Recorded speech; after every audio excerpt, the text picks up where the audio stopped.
This episode of the AFTN Soccer Show is brought to you by Recovery Family Law.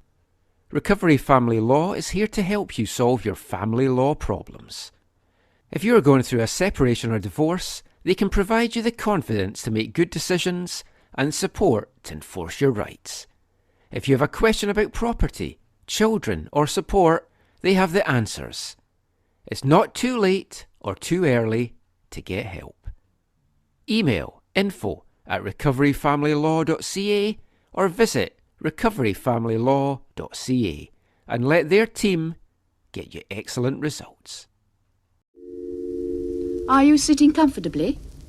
Then we'll begin.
Welcome back, my friends, to the show that never ends. There's still time.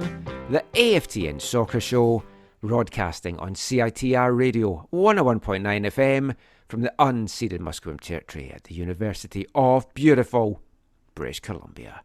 I'm Michael McCall. And I'm Zachariah Meisenheimer. And we are back with another packed episode. A lot of football to talk about, a lot of different kinds of football things to talk about. We'll be talking Whitecaps, we'll be talking Vancouver FC, we'll be talking FIFA World Cup. We've got a featured interview with David Norman, and we'll have our usual Hot Chocolate Boy, Wavelength features, a lot of other football chat as well, a lot to get into. It is also a fund drive episode. Regular listeners will know that we've been on CITR Radio since 2017, and every year they have their annual fund drive. It's a fundraising opportunity to raise money for the station. They're trying to raise 20 grand this year to go towards some station upgrades, and hopefully they can start all of that in April. You can go over to donate to CITR.ca, and you can donate anything you want. If you donate from $30 upwards, you'll get some swag for it as well. Just click in all the details, mention it's the AFTN Soccer Show that sent you there, and yeah, if you can support CITR, that would be a fantastic thing to do.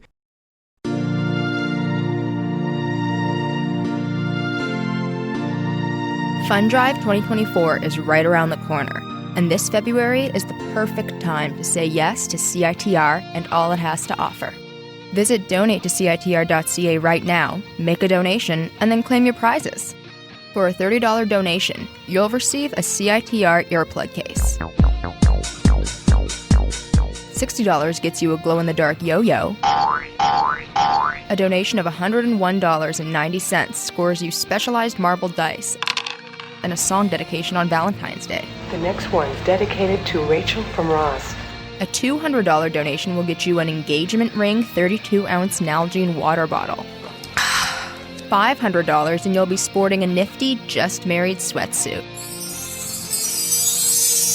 And for a grand donation of $1,000, you'll get to host your own show on CITR 101.9 FM. Testing? Is this thing on? And remember, all prize tiers include their specific prizes, plus all the prizes from lesser tiers. That means for an $1,000 donation to CITR, you will receive an earplug case, a glow-in-the-dark yo-yo, marble dice, a Valentine's Day song dedication. The next one's dedicated to Rachel from Ross. A 32-ounce Nalgene water bottle, a fashionable Just Married sweatsuit, and of course, your own show on the station. All right, here we go. So what are you waiting for? Say yes and visit donate-to-CITR.ca today and help us reach our goal of $20,000.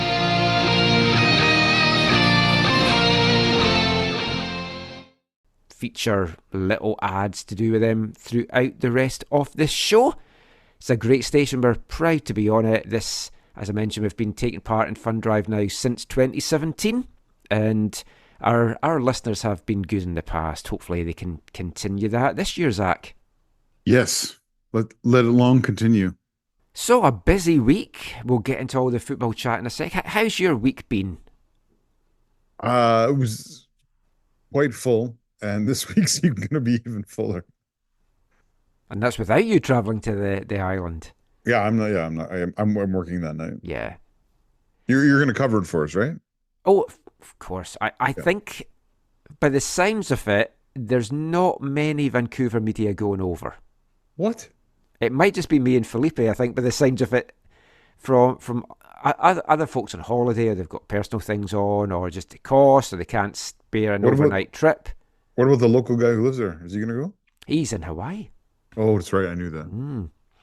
But yeah, I'm looking forward to that. It has been a busy week. I'm exhausted. I got out to my first football game of the year as well. I was at a VMSL game on Saturday afternoon. I was at a youth cup match. Yeah. It was You'd quite mentioned great. that. It was quite a quality game. I think it's U18. It's like some grade 11s. Grade 11, a couple guys I know. It was a cup game, you said?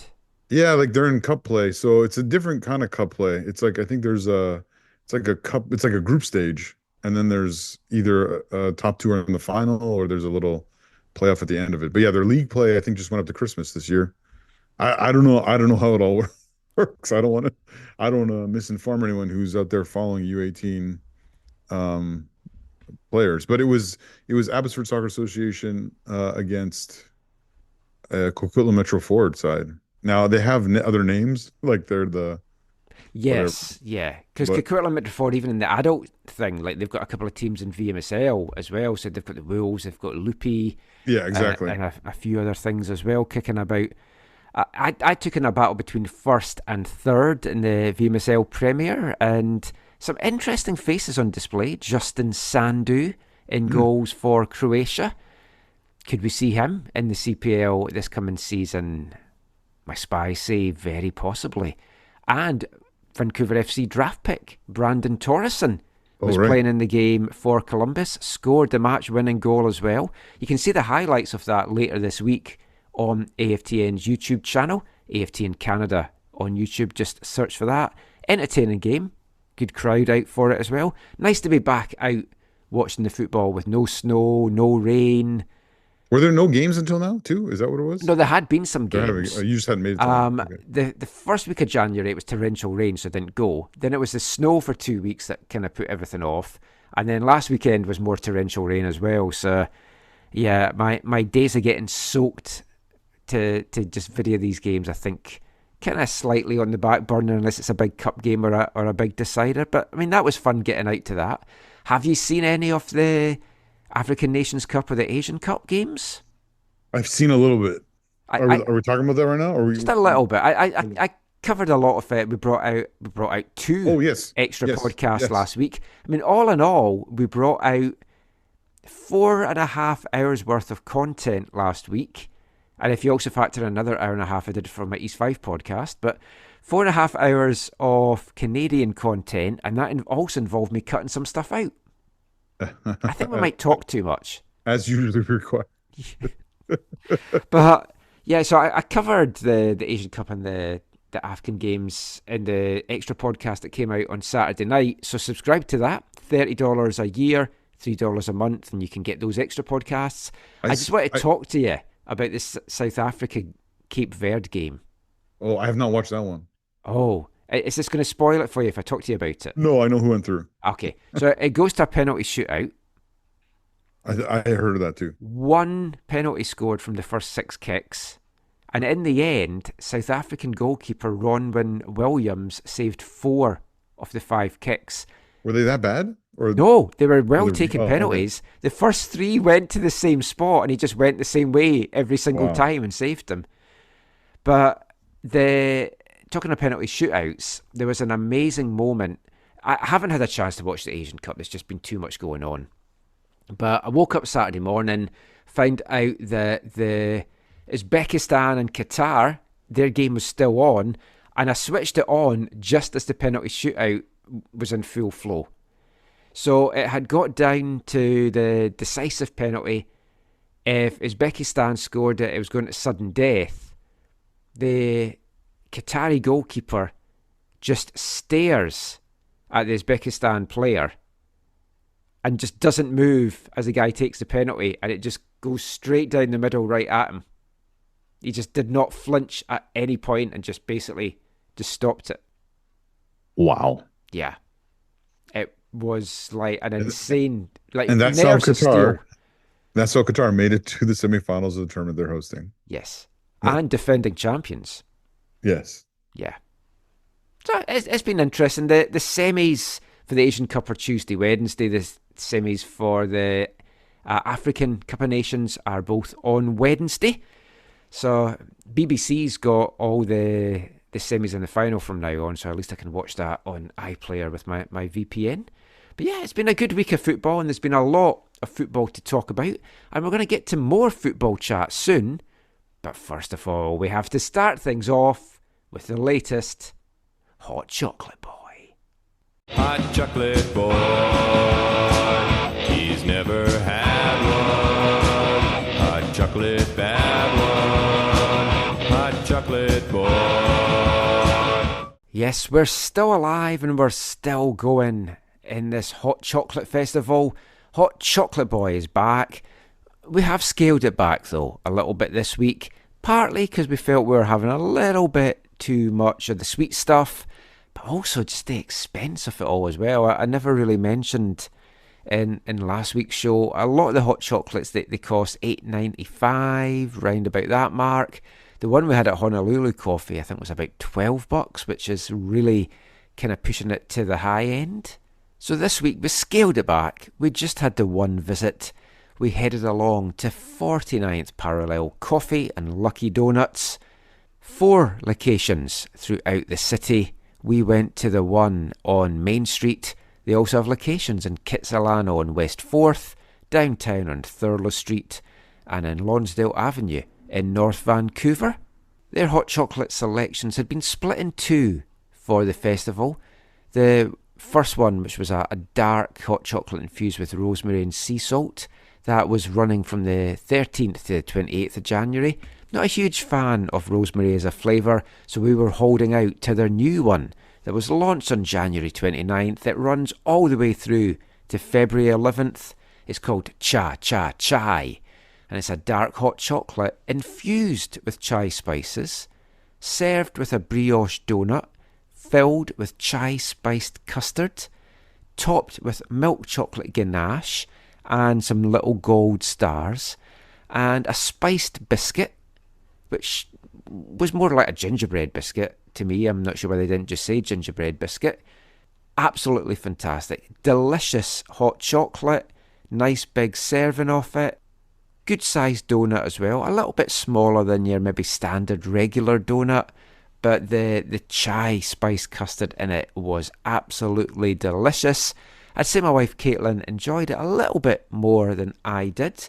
I really did enjoy the hot chocolate though. From the 6 that we've done so far, we're probably going to rank this coming in at number 3, pushing really hard for the number 2 spot. I like a chai. I like a chai latte, so to have a chai hot chocolate, I thought was something a little bit different. I'm a big fan of the dark hot chocolates, and I like a spice in the hot chocolate as well. So definitely recommend this one. I think it cost $10. I didn't buy this one. Caitlin bought it, but I'm pretty sure she had mentioned it was $10. But as I say, 4 locations throughout the city. Highly recommended in this one. As always, it's been great hearing where you've all been going for yours. Ian Fisher got in touch to say him and his wife had gone up to Squamish, and they've started the Squamish Hot Chocolate Festival as well, so they partook in that. Felipe has been out and about. He took in 3 hot chocolates as well. So keep your recommendations coming. Keep your visits coming. Send us your photos as well. We'd love to see them. I'm sure, despite being over on the island for most of next week, we'll still manage to squeeze another one in as the Hot Chocolate Festival wraps up. It's running through to Valentine's Day, February 14th, so we'll try and get out to another 1 or 2 before things wrap up. But that's been this week's Hot Chocolate Boy. Every girl yelling, wanting him to be their terror. Hot chocolate boy, he's a sensation. Hot chocolate nation, hot chocolate boy.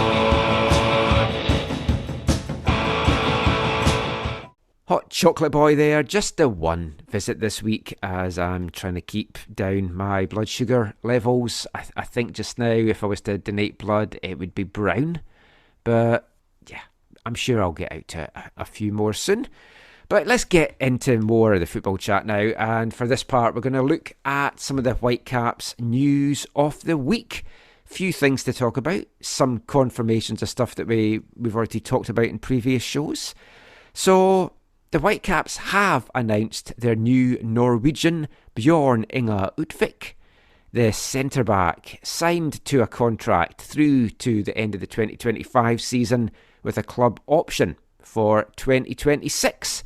We brought you his introductory press conference on another one of the extra podcasts earlier last week, but some of the fans seem a bit unimpressed because he's been playing in Norway, and he's played in Norway his whole career, but he's got a lot of experience under his belt. He seems very capable. He's been a captain. He's bringing leadership to the team, and I think it's a good addition. It's going to be in the rotation, and it's what the Whitecaps need. They need centre-back depth just now, and they've got it. Are none of the fans excited about him opening the water polo division? The water polo? Oh, he just wears one of the hats, right? Yeah, I know. We were going to mention that, and we are going to ask exactly what had happened. Hara was wanting to ask about that as to what had led to him wearing that. So maybe next time around. Yeah. Hara did speak to him on Saturday, so I'm sure that will be in her article that she'll bring out in that. But Bjorn is the only first team signing this week. There was a WFC 2 signing that is an interesting one.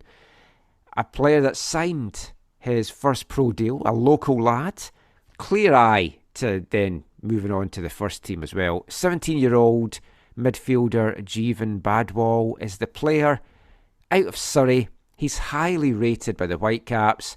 He's also been highly rated with some CPL teams that had been kind of sniffing around him, but he wanted to give the Whitecaps a chance, sign that deal, see if he can progress through from WFC2 and make the move to the first team. He wants to play with the Whitecaps in MLS. He's a product from Surrey, as I mentioned, so he is a local lad. First joined the Whitecaps Academy as a 13-year-old in 2019, and he becomes the 12th Canadian teenager to be signed to professional contract since WFC2 began play in their second incarnation in MLS Next Pro in 2022. Have any of those gone on to the first team yet? Any of those 12? No. Right. I just asked because I know you could tell how important that was to the Whitecaps. The ones that's made the move so far have been Levante, Simon, who's obviously not Canadian, and Ali Ahmed, all of which were not teenagers. Right. But people have told me and talked to me about Jeevan Badwal for a while. Was he in that World Cup squad with TJ? He was, yeah. Yeah, that's how I know him. Yeah, he played in all 3 matches for Canada at that Under-17 World Cup in Indonesia. He was running the midfield in that tournament. Did you remember when we watched those games? I remember him from those games. Yeah, no, he was good. I was watching out for him. And he was over in Marbella as well with the first team in the pre-season camp. He had 5 starts as well in 8 MLS Next Pro appearances for WFC2 last year as an amateur player because he was keeping his options open at that point. He also played in the 2023 MLS Next All-Star game. So he's a really good prospect. I'm really looking forward to seeing how he develops. And yeah, just we'll keep an eye on him in WFC too. Would not be surprised at all that he is a player that makes the jump to the first team. You don't want to put too much pressure on a 17-year-old as well. But you've got to think this is another player that maybe a team like Vancouver FC would be having an eye on as well. A local lad, highly thought of. Mm-hmm. So the Whitecaps, they lost Grady McDonald, didn't want to lose Jeevan Badwal, and they've locked him up. Yeah, Grady was, I'm sure, a player that they regret losing. Yeah. But yeah, this is good for them, and we'll see how things progress for Jeevan. You know where I saw the announcement first, I think, before I saw the press release. No. It was Derek Bassey was sharing it on social media. Ah. So I don't know if he had as part of his coaching path, right? I don't know if that's where they cross paths or whatever, but yeah, Derek was sharing about it and excited and encouraged and happy and whatnot. Yeah, That's good to see. So that's the new additions to the Whitecaps squad. An existing Whitecaps player has agreed to a contract extension, another one, yes, through to 2027. Tristan Blackmon. He's made 71 appearances across all competitions for the Whitecaps, back-to-back Canadian championships. And since last summer, Blackmon is now the 5th player to sign a contract extension through to at least the end of 2025. There was Andres Kubis in July, Ranko Veselinovic in August, Sebastian Berhalter in December, and of course Ryan Gauld last week. This is fantastic to see. It's great business by the Whitecaps. They're locking these guys up to long-term deals. They're adding that stability to the team. You know you've got players to build around, and if other clubs want to come and take them, they're going to have to give up a lot for them. Obviously, you don't want to lose them, but I think having this stability, knowing who's going to be here for a number of years, and top key performers as well, this is great stuff by the Caps. Yeah, I can't remember a spell where they've had this much focus on extending contracts of players they believe that were key to them moving forward. Now, maybe that's just, recency bias or whatever. No, I think you're right. I can't remember this proactiveness either. It very much feels like how a lot of Bundesliga clubs do their business. Like, it very, very much feels like this is part of Axel's imprint on the team and the operations and how they function and how they work. I might be wrong. I don't know anything, but from outside, it definitely how it smacks of that. Yeah, that's how it looks. Which, again, kudos to Axel and the organization on identifying the players that they want for more than 2-3 years and are willing to say, yeah, we want you here so long that we're going to extend you. But not only that, I think it says a lot of the atmosphere at the club just now. Totally, yeah. That these players are like, yeah, we want to stay here. And like Axel we love says, it here. We're settled here. Yeah, then that communicates well to the players, right? Yeah. Because the players across the league talk, and it's like, it's a great atmosphere in Vancouver. I mean, I know Vanni has his detractors, but so many players love him. And it's like Fafa Pico had said, I want to come and play for Mr. Vanni. It's like, he's got that personality that players are like, I love this guy. I want to be part of this. And if you've got a settled team as well, it's like, even if players aren't talking, it's like, well, players are wanting to hang around in Vancouver. They must be doing something right there. Yeah. Oh, for sure. Yeah, it's a very encouraging sign because, there have been times where that vibe hasn't been there, right? In the MLS era, there's been a time where it's a place that there's some questions about or concerns about, from play on a player standpoint or whatever. In addition to, obviously, they've done a lot of things really well with players as well.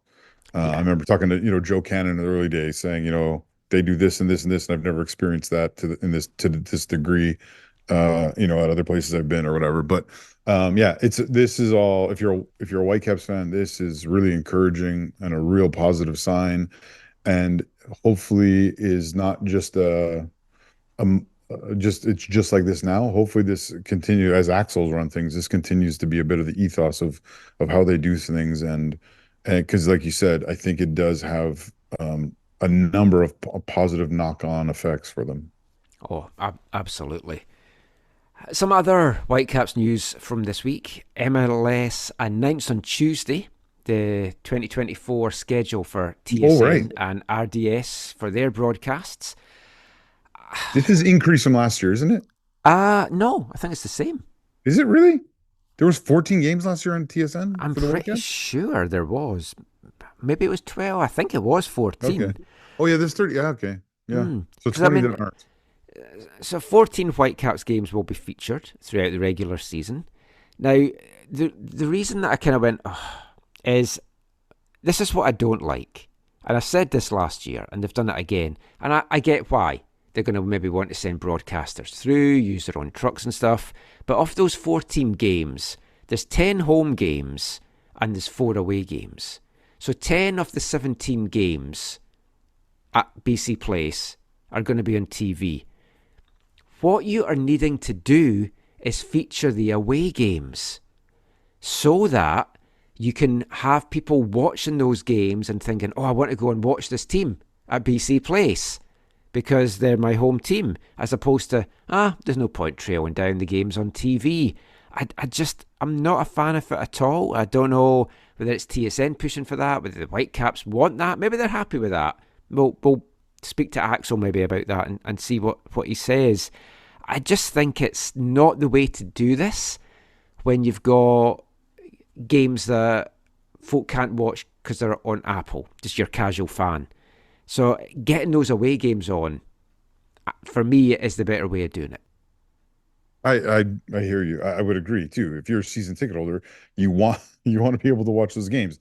Now, obviously, again, if you're a season ticket holder, you get them on Apple TV, so maybe you're not complaining. If you're season ticket holder, but and obviously that's one of the things they try and encourage people with season tickets is, look, if you get them, you can watch all the away games on Apple TV. But you're right. The battle, as we've had in the discussion recently with all that's going on with the Canadian Premier League and broadcasting, it is helpful for you to have your games in front of as many eyeballs in as simplest a way as possible. And this does that to a degree, but not to the degree that people like yourself and others would want. And so there's some strange selections in the games as well. So there's going to be 6 Canadian double headers where a Whitecaps game is going to be on the same day as either a TFC or a Montreal match. So there's some good selections. There's 4 matches against Seattle and Portland that's going to be featured. So you want to build up that Cascadia Cup rivalry on TSN. That's great. I love that. But of the 4 Golden Era Pack games, only 2 of those, so games where you're going to have a bumper crowd, only 2 of the 4 are on TV. They are not featuring the Miami game, which I thought was weird. They're also not featuring any of the Whitecaps Canadian derbies either, which is an odd choice. But then they're going to have 4 consecutive September weekend home matches that they're going to be featuring the Whitecaps. And that's when you want to get the fans in because they're pushing for the playoffs and you want to get them there cheering them on in person. So yeah, I'm not a huge fan of the schedule, but at least it's better than not having anything for fans to watch on TV. And I guess at this point in time, you just take whatever you can. Last little bit of Whitecaps news. Wednesday saw the Leagues Cup draw. And there's been changes. Now, long-time listeners will know I'm a big fan of the tournament. I really enjoyed it last year. I thought it was a great tournament, some great games. The Whitecaps games in particular were a lot of fun. And I don't like, obviously, stopping the season, but it is what it is. It's not going away. So I thought, well, the Whitecaps, they'll be now hosting a group based on how things played out last year. Well, no. Because they've basically split the teams into a ranking system based on Liga MX, Leagues Cup, and MLS performances. So there's a top 15, there's 16 to 30, and then there's 31 onwards. And there's 1 from each tier in each group, which means the Whitecaps are in tier 2, and they've got LAFC again. Yeah, I saw a lot of disappointment about that this week. Ah, A lot of like we've mentioned it during the 2023 season, but they are, I guess, for multiple reasons, they are the Montreal Impact of the USL era, right? yeah. When Or for me, from a Scottish, it's East Fife Forfar, who we've played like 8 times in a season, a few times. yeah, there was this season the Whitecaps played Montreal Impact 9 times in a year between 3 competitions. Yeah. And maybe even in friendly, I can't remember, but yeah, it was crazy. It was so disappointing. The other team as well is Tijuana, who are like low ranked in Liga MX just now. So I mean, that's certainly a winnable game that will be at BC Place. It's just it's so disappointing. They've changed it as well because all participating clubs, except the 2 league champions, are divided into the 3 tiers, as I mentioned. So there's going to be 15 groups of 3, and it's prioritising geographical and competitive balance amongst the 45 clubs. So there's 2 regions, East and West, 7 groups in the East, 8 groups in the West, just to cut down on the travel. And I get all that, and that's good. And I still think the Mexican teams have been completely screwed over with it. But it's a bit disappointing, and I'm not as excited about the tournament this year, got to say. I can't blame you, and I think that the LAFC thing really does hurt. Having a New Mexican team, I think, will be nice and fun for many of the fans or some of the fans. But yeah, thank God it's not Tigres again. Yeah. Well, that would have been awful. I would still say that this is something that MLS is prioritizing because of commercial interests, and therefore I don't really have much time for it, even though I know it was entertaining when it took place last year, and added to the league in obviously a number of ways. But when this gets prioritized over the U.S. Open Cup in the States for MLS teams, I have a real problem. Yeah, I'm interested to see what the crowds are going to be like for year 2 of it as well. It was a bit of a novelty last year. As I said, some great games. So, I mean, we'll see how all that plays out. That is the Whitecaps news for the week. And of course, the big news for the Whitecaps coming up is their competitive season gets underway on Wednesday.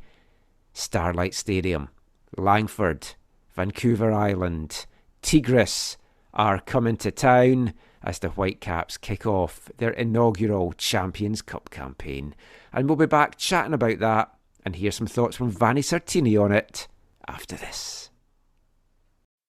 This summer, 2 people will come together to celebrate the sanctity of marriage. It's wedding season, kid! While Mary was planning everyone else's fun drive, she didn't have one of her own. Charlie had given up on trying to find the perfect radio station until she met CITR. Hi. Hi. Of course, every wedding has a story, but the one I'm thinking of isn't about a bride and a groom. It's about CITR's Fun Drive. You want to go to Vegas without me? That is totally cool. What are you talking about? Well, Phil and Stu, they're your buddies, and it's your bachelor party, and those 2 love you.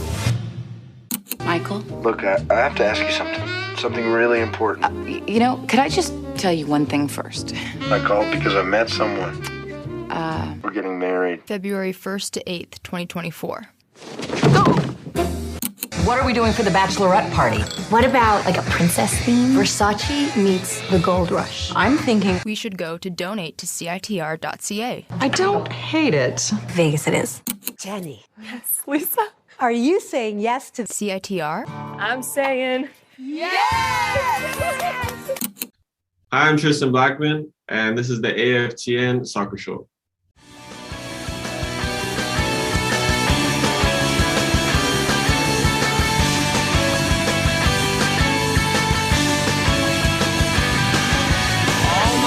Falling through, and now that's wicked, that's wicked. Now all my work is falling through. Should I try again? Or just try again?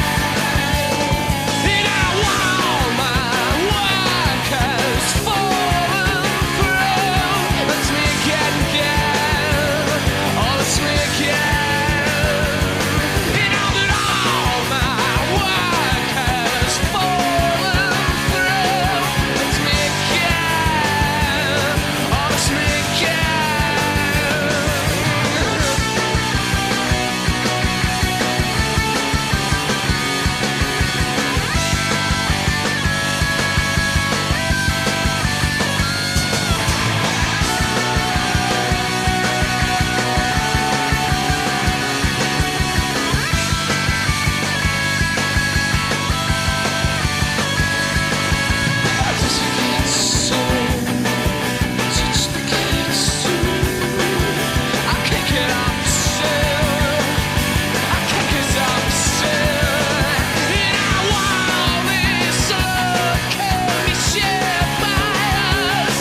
Welcome back to the AFTN Soccer Show on CITR Radio 101.9 FM. And it's fun drive time on CITR. You heard the little commercial there for it. We talked about it to kick off the show. Every little helps as the station tries to get towards that $20,000 target for updates and upgrades that they're hoping to start in April. If you do want to donate, maybe get a little bit of swag back in return, you can head over to donate to CITR.ca. And kicking off this part, it's a new month, and you know what that means. It's a new album of the month here at AFTN. We've gone back to the 90s, this time around an English band from Macclesfield called Marion, part of the Britpop scene, although they don't feel that they were a Britpop band, but they most certainly were. They were big in 95, 96 when Britpop was at its peak. I played the album in the car just a couple of weeks ago just to listen to it again, as I like to do when they're coming up for the album of the month time, and my wife had said, oh, these bands sound so similar. So they definitely had a Britpop sound. And the album in question is Marion's debut album, This World and Body. The band only released 2 studio albums. This one came out in 1996. The second album, The Programme, came out in 1998, and then they had a live album that came out in 2012. The second album kind of bombed a little bit. They'd kind of fallen out with their record company by that point, who didn't really want to give them the support and the promotion anymore. But their debut album, This World and Body, and the band in general, I feel are a very underappreciated band from that Britpop scene. This is an absolutely fantastic album. This song that you heard there was the first track on it, Fallen Through. And we'll have another 3 coming up over the course of the month. Excellent band. Check out all the stuff if you can. They've tried to keep going. They've tried to reform. They split up in 1999 after the issues with the record label, but also lead singer Jamie Harding has been a very troubled guy. He's battled drug addiction for over 20 years. He's been hospitalised. He's spent time in prison. And he's had a tough go of it. He's tried to get the band going again. It just hasn't really happened. But they've still got this fantastic debut, This World and Body. I hope you're going to enjoy it as much as I do. But for the rest of this part, we are continuing our Whitecaps chat, because the Whitecaps season gets underway on Wednesday evening in Langford, over in Vancouver Island. The inaugural Champions Cup kicks off. Mexican giants Tigres are coming to take on the Caps, the third meeting between the two teams in recent years, and it should be an absolutely fantastic game. Tigres certainly are going to have the upper hand, much better prepared going into this game than the Whitecaps. They've got their 4 pre-season games under the belt, the 1 win, the 1 draw, the 2 defeats. They're still finding their legs, they're still finding their chemistry. It's going to be a tough ask on Wednesday night, but if they can keep a clean sheet and take a lead down to Mexico for next week's second leg, then they certainly could be in with a chance, especially if they can sneak an away goal down there. How prepared does Vanni Sartini feel that the team is? What has he seen from the pre-season so far that he's liked? What does he feel they need to work on? Well, Vanni spoke to media on Thursday afternoon. We're going to bring you a little bit of that just now. Here's the gaffer. How you doing, Vanni? Good, Michael. How are you? I'm good. So, pre-season's wrapped up. You've had the 4 games now under your belt. It's kind of crazy to think that in 8 days' time you're playing a competitive game in a continental competition. How ready, how prepared do you feel the team and the squad is for this Tigres game? I think we'll know, next week. I think we're getting ready. We're better than, of course, 3 weeks ago when we started. But as you said before, we we're in preparation phase. So today was the first day that only few players played 90 minutes. I think 2 of them, 3, including UA. And next week will be the first time that most of them will play 90 minutes.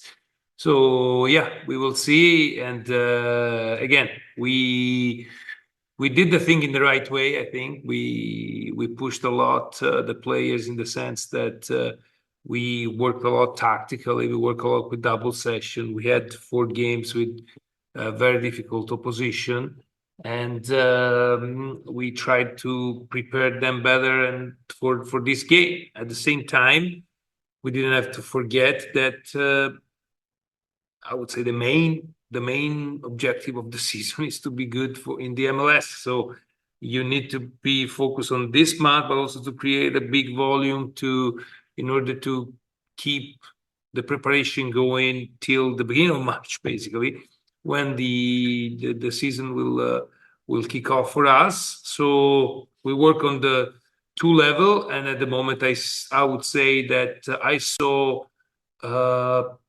very good and very high quality moments, even long moments like 50, 60 minutes.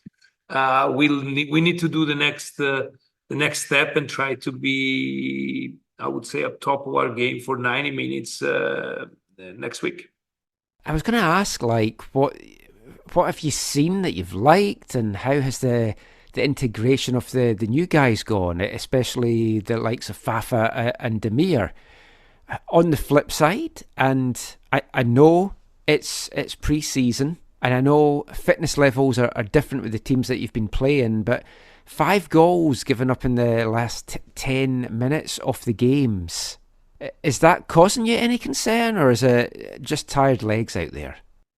Yeah, I don't want to say tired legs. Like, it's also the fact that you don't want to point anything, but most of the time when we consider the goals, we're mostly WFC2 academy players were on the field, and of course it's kind of harder for them to compete at certain level. And today, yeah, we considered a goal, but we had like 4 or 5 chances, like few minutes before the goal to score the second, third goal. We missed a penalty, and so I'm not concerned about the goal conceded. I'm concerned, like if I have to say concerned, or I would say we're focused on try to keep the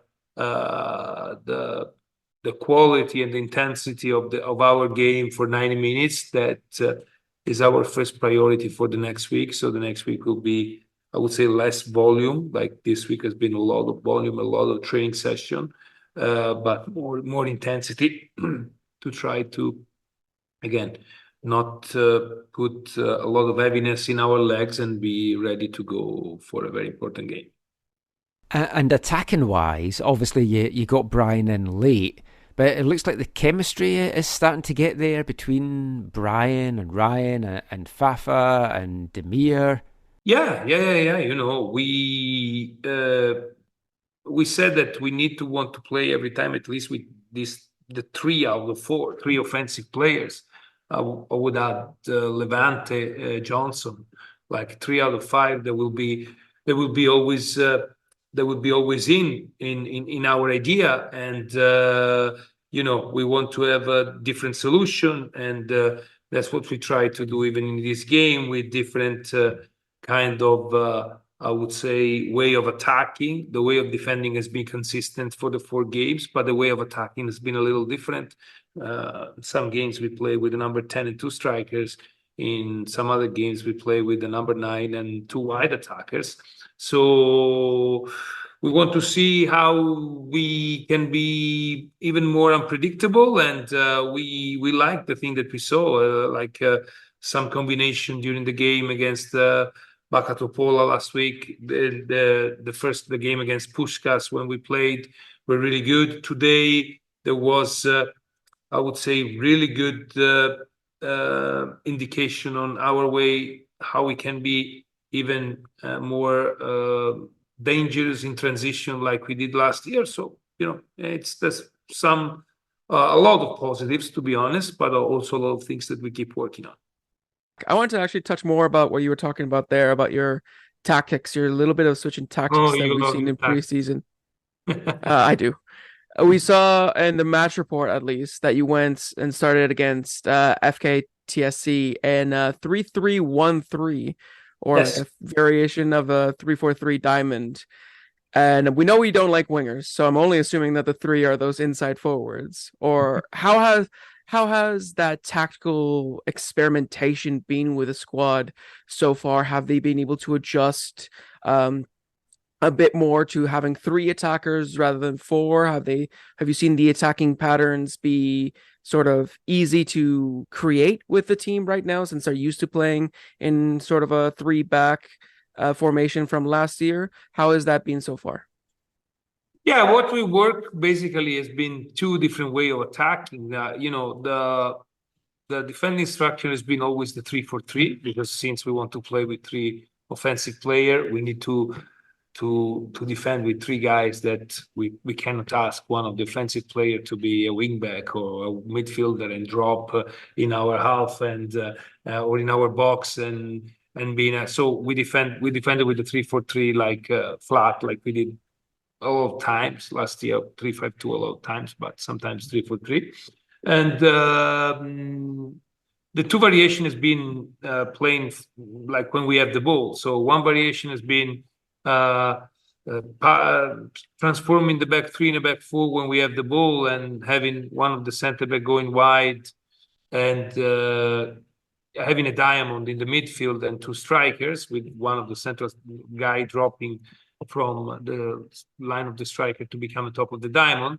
The other one has been to bring the wing back a little bit more inside, and the two midfielder, one up, one down, to create what you were talking, a 3-diamond-3, with the wide striker and the wing back to work in a little bit of a pair situation that someone needs to give width and someone needs to be inside. So you can even thought that sometimes we played with wingers this week, and the essence of life is change. So sometimes you need to change your conviction too, if your player allows you to play with a different way. In both cases, what I really like is the fact that if you're able to sustain and keep this diamond in the midfield, it's going to be helping us in both systems, 4-diamond-2 or 3-diamond-3 when we attack, because it gives us the possibility to have numbers in the middle, solution in the middle, keeping possession, but also having the possibility to connect easy from defense to attack, and connect easy if we lose the ball to get to our 3-4-3 defending. So there's a lot of work, of course, but the guys seems to receive these things well. They enjoy it, and we saw a lot of nice combination. Now we need to bring it to the next level. I see that a lot of movements are right, and at the moment we still miss a little bit of being brilliant and being, I would say, sometimes we're a little sloppy in the execution. We need to be better of course, for next weekend and for when the league will start. And I wanted to also ask specifically with Demir and Fafa, because Fafa is a winger, Demir is more of an attacking midfielder, but we've seen them being placed in more central attacking positions. How have they been in taking this new responsibility in the attack, pairing alongside Brian White and Ryan Gauld? Yeah, really good. They're two completely different players in terms of characteristic. Damir is more of a central player. So when we played with that diamond and two strikers, has been the top of the diamond. And when we played with the three wide striker, Fafa has been one of the wingers. Fafa can be one of the two strikers if we play top of the diamond and two strikers. They're doing well. They're still, of course, entering in the tactics of the team. They are really understood immediately what we do in terms of pressing, in terms of defending, and they are willing to learn in what we do in terms of having the ball. What is what is natural is that the chemistry that Brian and Ryan have, having played for 2.5 years together, it's not that it's like this to the other guys, because of course we can script movement, script situation, but it's easier to recognize immediately because with a player you played more, so you understand these tendencies and everything, and that's the reason why we play this game, and that's what we'll have to work this week and in the next 2 games in order to make them better. And who knows, maybe in the future having the possibility to play the 4 of them together. He's the gaffer. You can't try it on with him. He's the gaffer. Even when he's on a limb. He's the gaffer. When his back's against the wall, has the answer to it all. He's the gaffer. The gaffer there, Vanni Sartini. Will it be a case of Tiger shining bright? You kind of have to feel they've got a big advantage heading into this. I mean, what's your thoughts on the Whitecaps prep for this? It's crazy to think that on February 7th their season gets underway, and by mid-February they're either going to be the first team through to the next round of the Champions Cup or the first MLS team out before another MLS team has even kicked a ball. Yeah, there are a few strange elements to it. But I mean, this is what you want to be in this competition, and this is what this competition is right now. So in one sense, you can't complain, because it's really annoying, right? It doesn't matter what club in North America it feels like, or what level. There's always someone who's complaining, like they want to be in these competitions and they get there and then they complain about it. Yeah, or they play weakened teams. That's what pisses me off as well. When it's like, yeah, we fought hard to get to this tournament and then we're not actually going to take it seriously. Yeah, I think we have seen some of that. I think specifically that what stands out to me from my memory would be Sporting Kansas City against the Whitecaps in the group stage of the old part of this tournament. Even last year, Austin down when they took on the Haiti side, I think they kind of completely underestimated what the Haitians were going to do and they got stung. Yeah, but no, so I also think hopefully for the players, regardless of what happens in these matches in terms of results or whatever, because obviously they'll be, very encouraged and pumped up if they get through this. Well, hopefully they don't get too, deflated if they don't. But regardless of that, I think this really should help them with something that's been a huge issue for them, which is starting the MLS season well. So hopefully all this getting in early, all the prep, get actual real meaningful games before MLS, at least 2 the friendlies they've had, the friendlies they will have, will help them get off on the right foot when it comes to the league campaign for them. I mean, hopefully. I think if they just put up a good showing in this, that in itself is going to be admirable. If they can get out of this with a clean sheet in the first leg, very much game on down in Mexico, because we know that a lot of teams on the road get the away goal and it's like all of a sudden ties can switch around in a second. I just hope they give a good account of themselves. And I think it's also important to talk about the fact, it's annoying, it's on the island, but this is a really big chance for them to cement their fan base over there. And it looks like the game's pretty much sold out as well. So it's a good foothold over there, and for their fans that regularly make the trip over. I wonder how many people on the island understand what kind of opportunity this is. Like, obviously Pacific has played in elements of CONCACAF play. But they haven't hosted a Tigres. So I mean, if tickets aren't sold out by the time you listen to this and you're on the island or you have a very flexible schedule and you can go, this is a great match to go to. If you've never been to Starlight and you're a Whitecaps fan or you're on the island and you love football, you need, this is a game you should be at. It's a great little stadium. I really like it. It's not perfect, but I agree with you. It's a great little stadium. I'm excited to see what this means for the atmosphere. Obviously, The Southsiders and other Vancouver Whitecaps supporters are heading over, so hopefully they'll help create an atmosphere. When a Mexican team's there, there's going to be some level of atmosphere. We'll see how intense that is, or if it's just their colors that are there. Yeah, curious how many Mexican fans will be there, and just general looky-loos, just thinking, oh, it's a big game on the island. Let's get out for this. But it's going to be a nice night by the looks of it. Possible some showers like in the forecast, which I know. I think the supporters are in the open air section. Yep. So I mean, fingers crossed they don't develop into more than just a few scattered showers. But I'm looking forward to it. Making the trip over on Monday. It's been a few days over on the island with my wife and canine companion, and yeah, should be a lot of fun. Is the Hot Chocolate Festival on there? No, there is one in Squamish. But it's like, nothing over on the island. I'm sure we will partake in a lot of things. So, yeah, looking forward to it. Fingers crossed, by the time we do our show next week, we could be talking about a dramatic Whitecaps win. If they can go into the second leg, at least still in the tie, I think that's the key thing. Totally. I mean, that's what you want. I mean, you want to win, you want to get the result. Like you said, you want a clean sheet. But, all the best to Vanni and the players, and I hope it's a really great experience for them. Well, that is it for our Whitecaps chat. We are going to turn our attentions next to the Canadian Premier League, and we're going to bring you our featured interviews. We sit down with a man that's been on the show many times before, a local lad coming back to the Lower Mainland to play for Vancouver FC.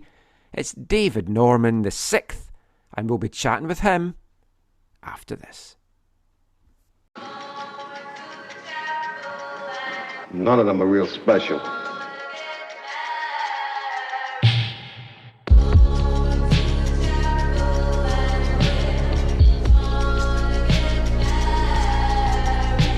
Yes. DJ Autonomy here from Copy Paste Radio.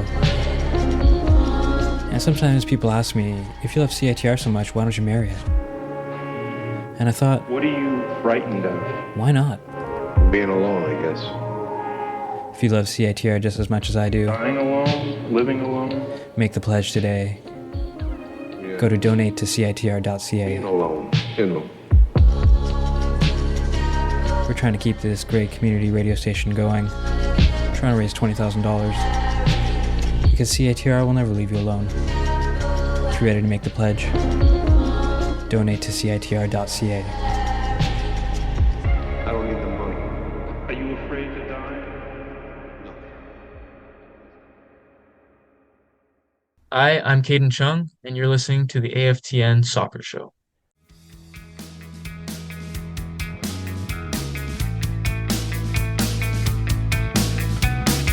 Don't know what I'm seeing. I'm wide awake.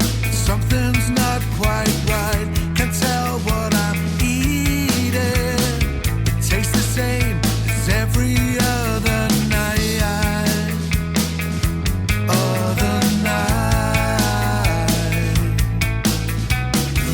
Don't know what I'm breathing.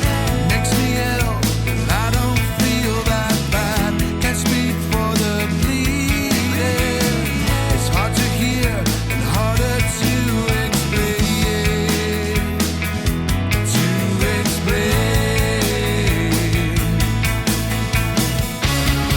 You know that nothing's quite the same.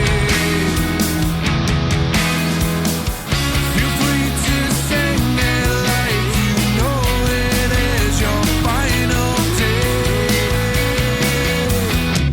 I'm wide awake, don't know what I'm seeing. I dream the same, only when I'm sleeping. It feels the same as my end of day.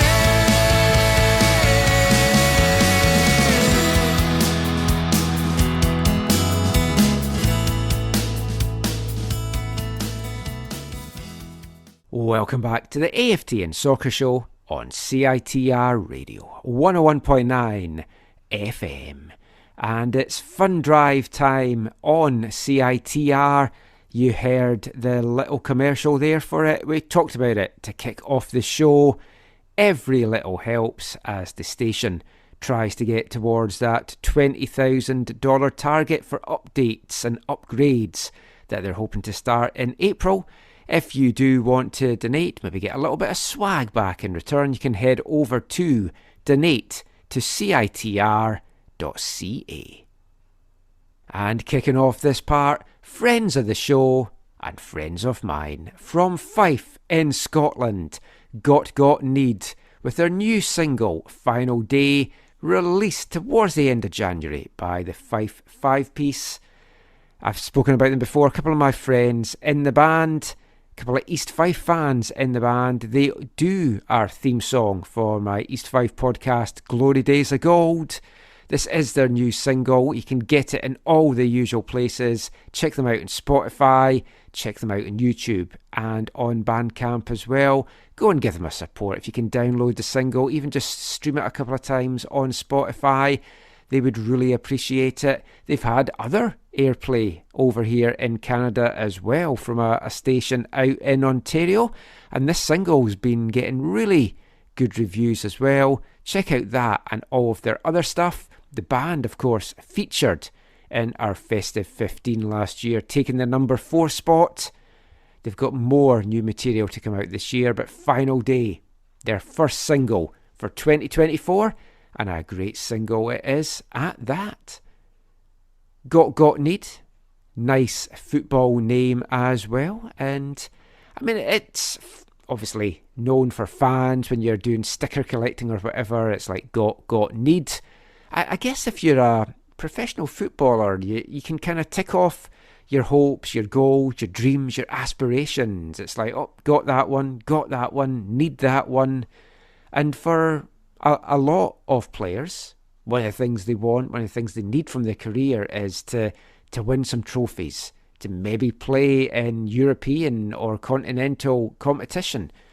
Well, one player that has certainly been able to tick got Need off during a very successful 2023, a career year, in fact, for him, is a friend of the show, David Norman, the 25-year-old Coquitlam Metroford alumni, Vancouver Whitecaps Academy alumni, former WFC2 player, former Whitecaps MLS player, back now in the Lower Mainland to play for Vancouver FC. For the upcoming CPL season, he's had stints with Queen of the South. He's had stints with Pacific FC, Inter Miami in their inaugural season. Came back to Canada and the CPL for 2 seasons with Cavalry FC. There was lots of rumours that he was maybe going to be a signing for Vancouver FC in their inaugural season, but he headed over to Europe, went and played English League 2 with Northampton Town, made 6 appearances, helped the team get promotion to League 1, made the move over to League of Ireland club St Patrick's Athletic, lifting an Irish Cup with them towards the end of last year. A fantastic year, fantastic season, great achievements, but he's come back home. So we had to sit down with him to find out the reasons why, talk about that career year, and a lot more besides. So go stick the kettle on, grab your biscuit of choice, and sit back and enjoy our featured interview for this episode with David Norman.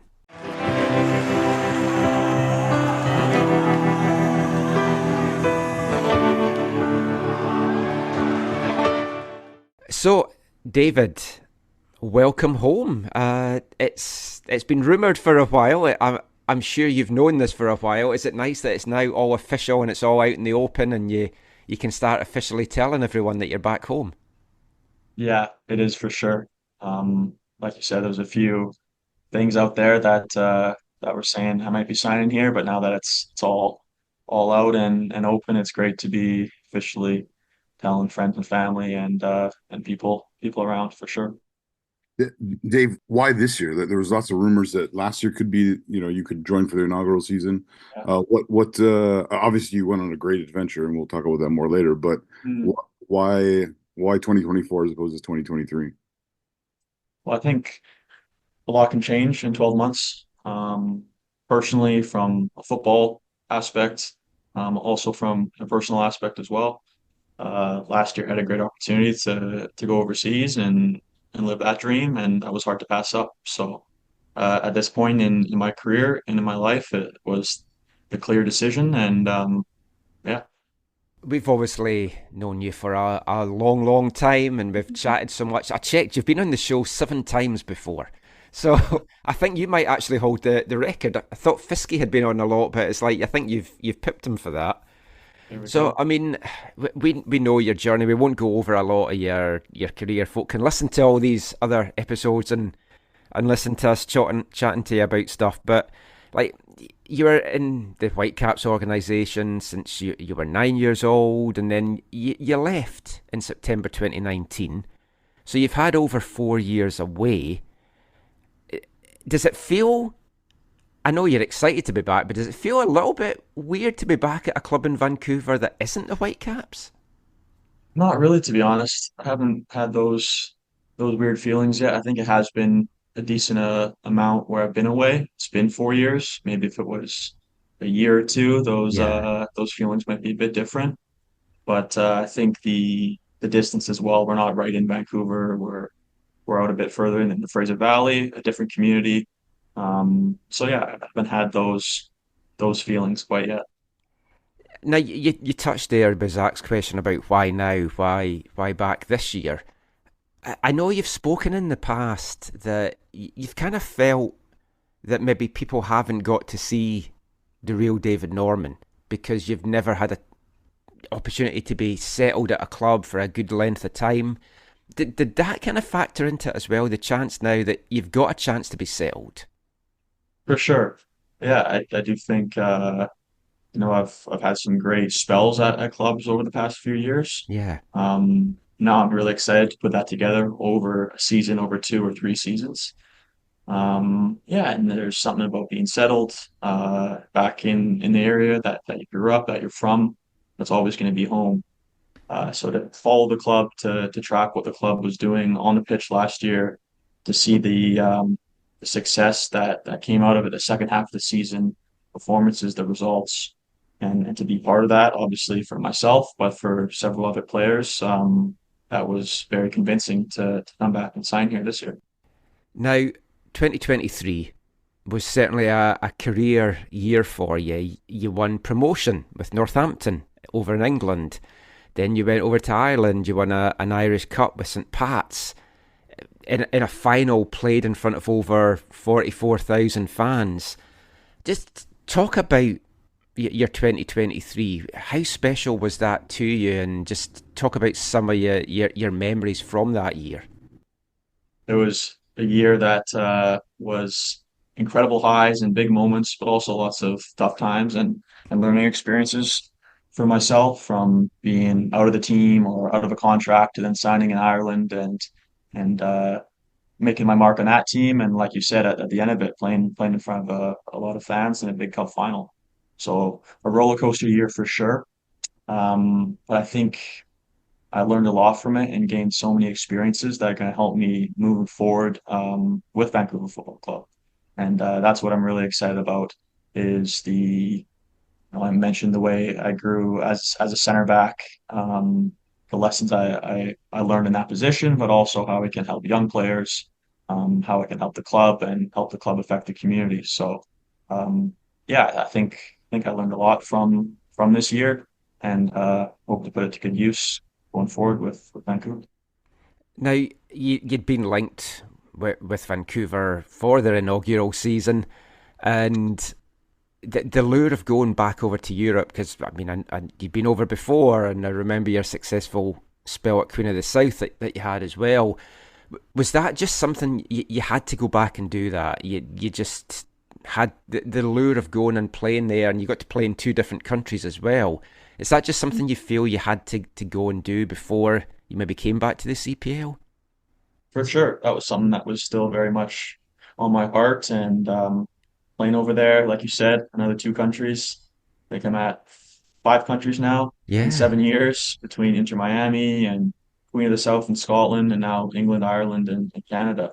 So I've really tried to be like a sponge and soak up as much as I can, whether it's a massive franchise like Inter Miami and their inaugural season in 2020 for a very small budget club like Queen of the South. I was on loan there. So yeah, it's keeping all those experiences that are going to help me moving forward. Yeah, I wonder if, not like rank or, give a score to 10, but yeah, I wonder like if you could talk about the kind of the differences between, playing in Scotland, England, and Ireland, like obviously three football mad nations or whatever. But like, yeah, were they very much the same? Or what were the things that were unique about them? Like, what did you love most maybe about each one? Yeah, I think that you mentioned that the culture, the passion for football over there is different. It's hard to explain to people who have only experienced sports in North America. As you know, Zach, making many trips over to watch a certain team in Germany. So to be part of those teams, to see what playing for Northampton Town, for Queen of the South, for St. Patrick's Athletic, what it means to those fans who have been supporting the club. Their families have been supporting the club for 70, 80, 90 years. And then to win a promotion, to win a trophy, that doesn't happen often. Um, I don't know if that will ever be like that here in Vancouver. But to be part of the first few years of a club, of a franchise, I hope that I can come back in 30 years myself and seeing what was built with Vancouver FC. Um, so yeah, I don't think it'd be hard to actually rank them. They're very much different. The culture in all three of those countries are different, um, but very very fun to be playing over there for sure. You touched on the Miami experience as well. Now, obviously, Miami is a much different animal now to what it was when you first went there for that inaugural season. Is there? I know you're not really the kind of person that looks back and has regrets and stuff, but it's like, is there an element of just wondering what could have been there if COVID hadn't hit, and then you picked up the injury there as well? Yeah, no, not really. I've had family and friends ask me that over the last year. But I truly believe I was supposed to be there for 1 year, and the injury that happened, it sucked. It was very tough at the time. I had the surgery, didn't kick a ball for pretty much 11, 12 months, which was tough. But I was in at the training ground every day from, one of the first guys in, the last guys to leave. So I spent a lot of time around the club to see what it takes to build a franchise, the growing pains that comes with it. So I think I learned a lot from that. And yeah, I think it was just part of my journey, and never had any regrets or what ifs. And so yeah, that has really crossed my mind. A question for you, David. You can plead the fifth on this, but who, while you were there, who was Yeah. your favorite person to rehab with? Ooh, interesting. Gonzalo Higuain, he didn't train much, so we spent a lot of time in the physio room. And then guys like Blaise Matuidi, to see his work ethic. He would just won a World Cup and Champions Leagues and played in so many big games. But to see how he came into training every day, the way he worked, the way he took care of himself, the attention to the little details was very important for a young person like myself to see his training habits. Was there anyone that you were on like the rehab table with though that yeah. I've heard stories of you rehabbing with a certain individual that also had connections to the community here. Okay, I'm blanking on who that might be right now, but An American, blonde hair.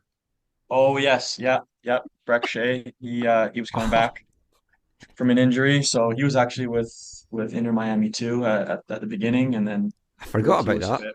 So yeah, there's a few connections between Whitecaps players that came through Inter Miami. So yeah, Breck and I spent a good few hours together. He plays pickleball now or something, or he owns part of a pickleball league. I think I remember That reading doesn't a bit. surprise me. Yeah. Uh, He when was, he was a great guy. we last spoke, you were at Pacific, and of course, you were there briefly, but it was a very special place, I'm sure, in your heart because you met your wife there. Yes, yes, that's true. Yeah, I didn't spend a long time there. That was kind of between Whitecaps and Miami. Um, but yeah, that is a special place for sure. And she was over with you in England and Ireland, wasn't she? Yeah, she was. So I Yeah, mean, it was. how different was it, like being there as like a family man this time with your wife? Did you get to go and explore things a bit more and just see the countryside? For sure. Yeah, we definitely did. I was super grateful that she was able to be there for the most part of my time there because, like I mentioned, it was lots of ups and lots of downs, but she was Yeah. my rock through it all, and yeah, it just brings a different meaning to football, and I think I started to realize that I'm more than just a footballer. Over the last few years, she's helped me with that a lot, which I do think actually helps my game on the field when you don't put as much emphasis or importance on your few hours at training or the 90 minutes once a week. So, and to answer your question, yeah, we got to travel around a decent amount and see some places on the UK and Europe. So that was a great part of the whole experience for sure. I know you went up to Ibrox because I just shake my head when I see you with those pictures.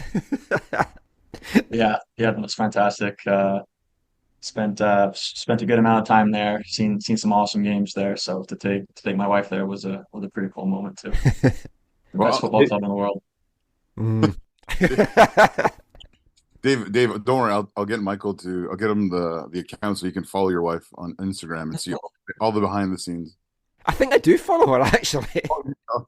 Let's go back to your time at Ireland because I'm fascinated in that. We were chatting before we recorded. I'm wearing my Bohemians top, one of your rivals, but I mean it's such a passionate community. And aside from winning the cup there, like you obviously played in the league, you won the cup, but you got to have like Conference League experience as well.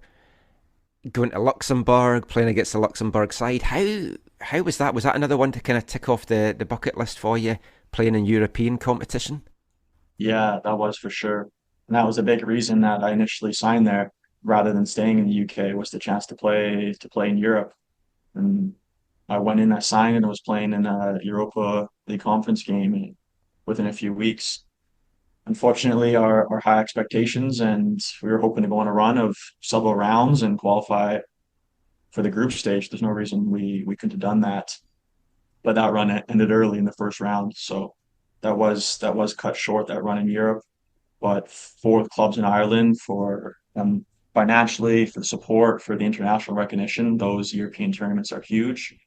But like you said, as a young man growing up to play in a European football match was a dream. Was a dream of mine to. So even to have done that, even though it was just one round, was pretty awesome to check off. And hopefully, I'll be doing that in the CONCACAF Champions League coming up soon. Yeah, hopefully. When you look at the successful season that St. Pat's had, obviously they've got another good campaign coming. They're going to be in Europe again. Was there part of you that thought, oh, maybe I can give it another year over there? Yeah, for sure. There was an option to go back and to return, but like I mentioned before, there's a lot that played into it. A lot of discussion with family, with my wife and I, lots of pros and cons. But we just felt so much peace about signing here for football reasons, for personal reasons. So yeah, at the end, it was a pretty easy decision to make. You also got to have your whole family over for that cup final. I mean, that must just have been a special day for you. Yeah, it was. Yeah, it was pretty amazing. Both my parents and my wife's parents got to come out for it. And yeah, the whole day is pretty surreal and will definitely be something that I don't forget for the rest of my life. So to be part of history for a club, even though I was just there for a small amount of time to play a role in that was pretty great. And I think I read at the time that you were the first Canadian to lift the cup or at least play there in the cup final since Jeff Clark, which must have been weird because I'm sure you watched Jeff Clark playing at Swangard when you were growing up. Yeah, that's true. I think he won the league with St. Pat's in That's what 98 it or was. 99, the year I was born. So that's pretty funny. And then Carlo Corzine was the other Canadian to play with my Yeah. team in England at Northampton.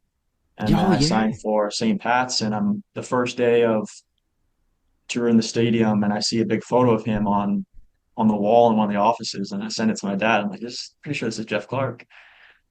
And the fact that they both grew up in the Lower Mainland, my grandpa coached both of them Oh, when they were wow. young kids, so it's pretty wild that the two Canadians for those clubs both came from the same local area as myself.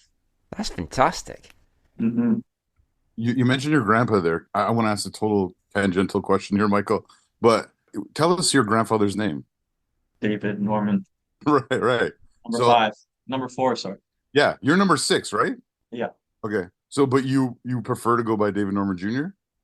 Because I always want to call you David Norman the sixth, but everyone's like, no, you gotta call him Junior. I'm like, he's not Junior. He is, but he isn't. Yeah. I'm easy. I think I was junior for a while, but kind of dropped the junior a little bit, just go by David Norman. Now my dad's out of football. He's not really involved, so I just stick And with I'm Norman. sure he doesn't want called David Norman Senior, so He's getting up there in age now. He can do senior. But at one point, my grandpa was definitely known as senior, and he was junior. So it's all a bit confusing. having been over in the UK, 3 different countries, you're going to have picked up a lot of slang because we're big for using slang and swearing. Is like, have you found that you've come back with some slang that you're just using it in everyday conversation and folks got no idea what you're talking about? Don't think I've faced that yet. No. Definitely with St. Pat's in the locker room when all the boys were chatting. Sometimes it was tough to even understand everything that's going on. Felt like they were speaking a different language. Yeah. There's definitely a few words though that my wife and I have used where our families kind of like look at us like, oh wait, we'd use that with our friends and community in Dublin, and those don't really fly here. So Yeah, that's true. So let's get back talking about football. You were playing centre back at Northampton. You were playing centre back at St Pat's, and we've touched a little bit on that already.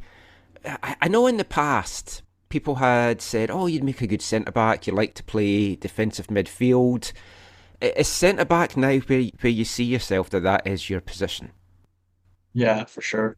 You mentioned I playing at center midfield growing up, but over the last few years, I've really kind of taken that center back position as somewhere where I want to play. I think that's where I play my best, and moving forward, that's where I'm gonna be the best version of myself on the field. So with the conversations with the club here, and that's kind of where they see me playing, and I'm excited to make my mark. You prefer playing in a back four? Have you played much in a back three? Yeah, I played at a back three, both with Hampton and St. Pat's in different times, so I'm easy either way.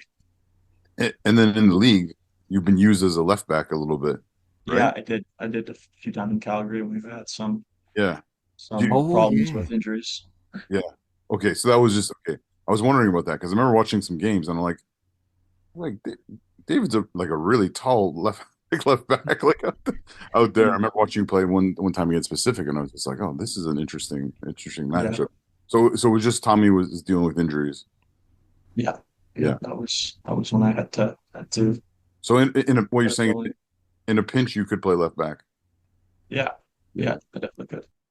I was wondering, like, as you come into the situation, obviously in any football club, you have to like fight for your spot, right? I just wondering, you talk about what you've seen or what you know about the current guys who you'll be playing alongside with and or fighting for a position for. So there's Rocco Romeo, Anthony White, local player, and I guess Paris G in the supporters talk. The depth chart is kind of Paris G is maybe also considered a bit of a center back, although he probably is more wide.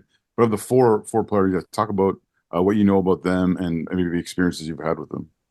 Yeah, they're all great players that have now played in the league, and obviously I've played against a few of them and followed them a decent amount last year. So I'm excited to join that group. You mentioned the competition for positions, which I think is going to be all around the pitch this year, which is healthy for a club. It's healthy for a locker room, and that's only going to improve performances and results. So I'm looking forward to being a part of that squad and that group at the back, and seeing how we're going to best fit together. You first saw the league in its first season in 2019, and you're going to have watched Vancouver FC from afar last year. You had your time with Cavalry. How have you seen the league grow in your eyes over these last 5 years? I think the player quality has grown every single year, and we're seeing that again this off season with signings across the league. Um, I think the attendances, the support. I'm sure there's some numbers to back me up on that, but I think that's starting to grow as well. And yeah, I think the league is becoming somewhere that players want to play. Young players are coming through and being sold to big leagues, to big clubs, which is important for the whole pathway of Canadian football. And there's players like myself who are entering the prime of their career who choose to come back and play in their home country and their hometowns. So I think it's growing in so many ways. I think the leadership of the league, of each individual club, is in good hands, and obviously the hosting of the World Cup in 26 is exciting. That's should be great for the league, and yeah, I think people are starting to recognize it. My experiences over in the UK, there's people who are showing me highlights and goals from CPL games that are coming up on their social media feeds. So that presence is just going to continue to grow. And you're coming to a team that struggled at times last year, but then from the summer on really pushed on a good spell as the season came to an end. There's been some really great additions this off-season to the team. They certainly look stronger. You're a key part of that and those additions. What do you feel you can add to this team? Yeah, I'm hoping to add a lot more solid play in at the back as a defender coming in and helping out in the back line, and then hopefully some more experience as well. I know they were a young team at the beginning of last year and had some growing pains for sure, but they signed a few great signings in the summer, the likes of Diaz and Garcia and Cantave, real solid pros that came in, and I think from what I've heard helped the culture in the locker room and obviously helped with performances and results as well. So yeah, I'd like to play my part in building that and be successful on the field, and yeah, going from there.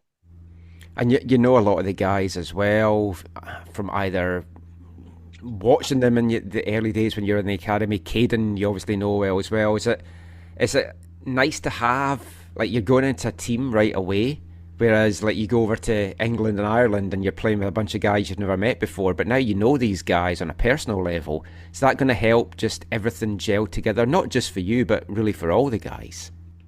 For sure. I think the transition period will be a bit smoother than going over to England or a club in Dublin. I think also the fact there are more local Vancouverites, BC players now in the locker room, where it means something to play for us when we're playing in front of our family and friends, and be building this club right in our own backyard. Then when you sign the international players, the guys that are coming in, they can see what it means to us, and I think all of that together is really going to help build a product on the field that's winning and being competitive every weekend. One of the things I'm excited by is the fact that there is a lot more local talent, and as you say, it kind of means something a bit more when you're playing locally. Are you kind of already picturing that home debut on April 14th, running out, family, friends, just taking it all in? For sure, yeah, I definitely am. It was great scenes last year and the home opener, and seeing the people that came out for it. So definitely something I'm looking forward to. Still a lot of work to be done between now and then. But yeah, that'll be a special moment for sure.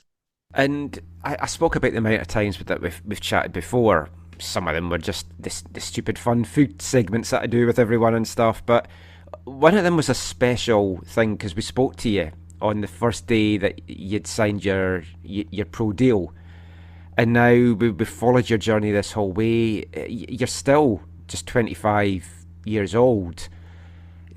Do you still have a lot of like hopes and aspirations for maybe MLS, go back to Europe and stuff like down the line? I know you've just come to VFC, but it's like, do you still feel I can play at the very top level?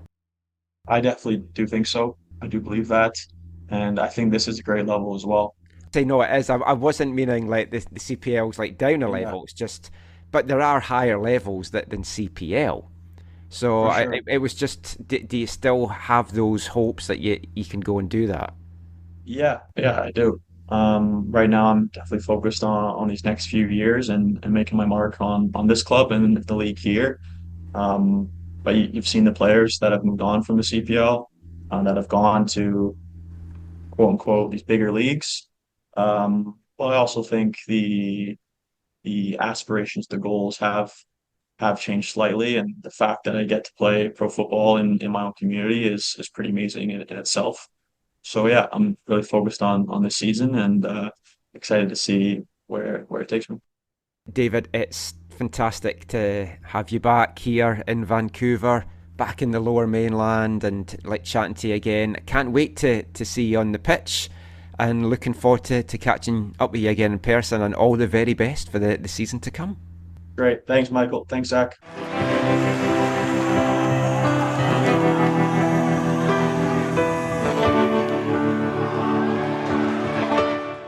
Great catching up with David Norman again.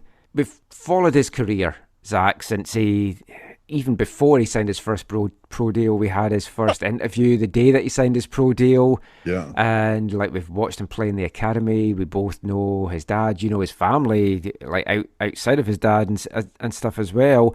Just what's your thoughts of him coming back now, joining Vancouver FC, and just generally what this signing means to the squad? Yeah, I think it's a really encouraging, positive signing. It adds strength and depth and flexibility to positions that had been issues for them last year, specifically center back. There were times last year where the middle of at the beginning of the year, it looked like rock solid. And then as the season went on in that kind of bad run, it looked very weak, even though there was some really encouraging players there and some encouraging play. But it felt sometimes too soft is not the right word, but maybe like too soft or too brittle. It was easy to break. And I think David Norman adds CPL experience, obviously some international experience at the club level that I think will really, really help. He's left-footed, which is a huge thing. Obviously, Anthony White is also left-footed, which is great. Like we talked about, I think we talked about in the interview, it'll add competition for places. Yeah, that's the interesting one. Because, we don't know yet, is Afshin going to go with a back three? Is he going to go with a back four? Because that will dictate who slots in and who might be getting left out in the cold. And like I said, that gives Ashton the flexibility to alter things and to change things up, or to try and catch other teams unprepared for the Eagles this year. So yeah. You've got to think like David Norman's going to be one of the first names, and on the team sheet he's going to be a regular starter. So it's just who the supporting cast is with him. You do, but I think it's going to be a real battle. Like I think it's going to be a battle for Rocco. I think it's going to be a battle for Anthony. If they want to use Paris at the position, it's going to be a battle for him. I think even if they add one or two more pieces that can play there or do play there, it's going to be a battle, right? Like I think, again, unlike last year where you're like, obviously it's going to be this it's going to be like 11 of these 12 or 13 players starting. Yeah. This year it's going to be quite different. The other thing which is really encouraging about it is obviously last year there were the 5 local players. 6 later in the season, if you want to count the Colombian Ivan Mejia in his brief appearance, in his brief time last year. But this year, those 5 are coming back. And then you have 4 others that are all local, right? That have signed. So that was 9. That's what's really excited me about this off-season build, because it's what I wanted in the first year. Yeah.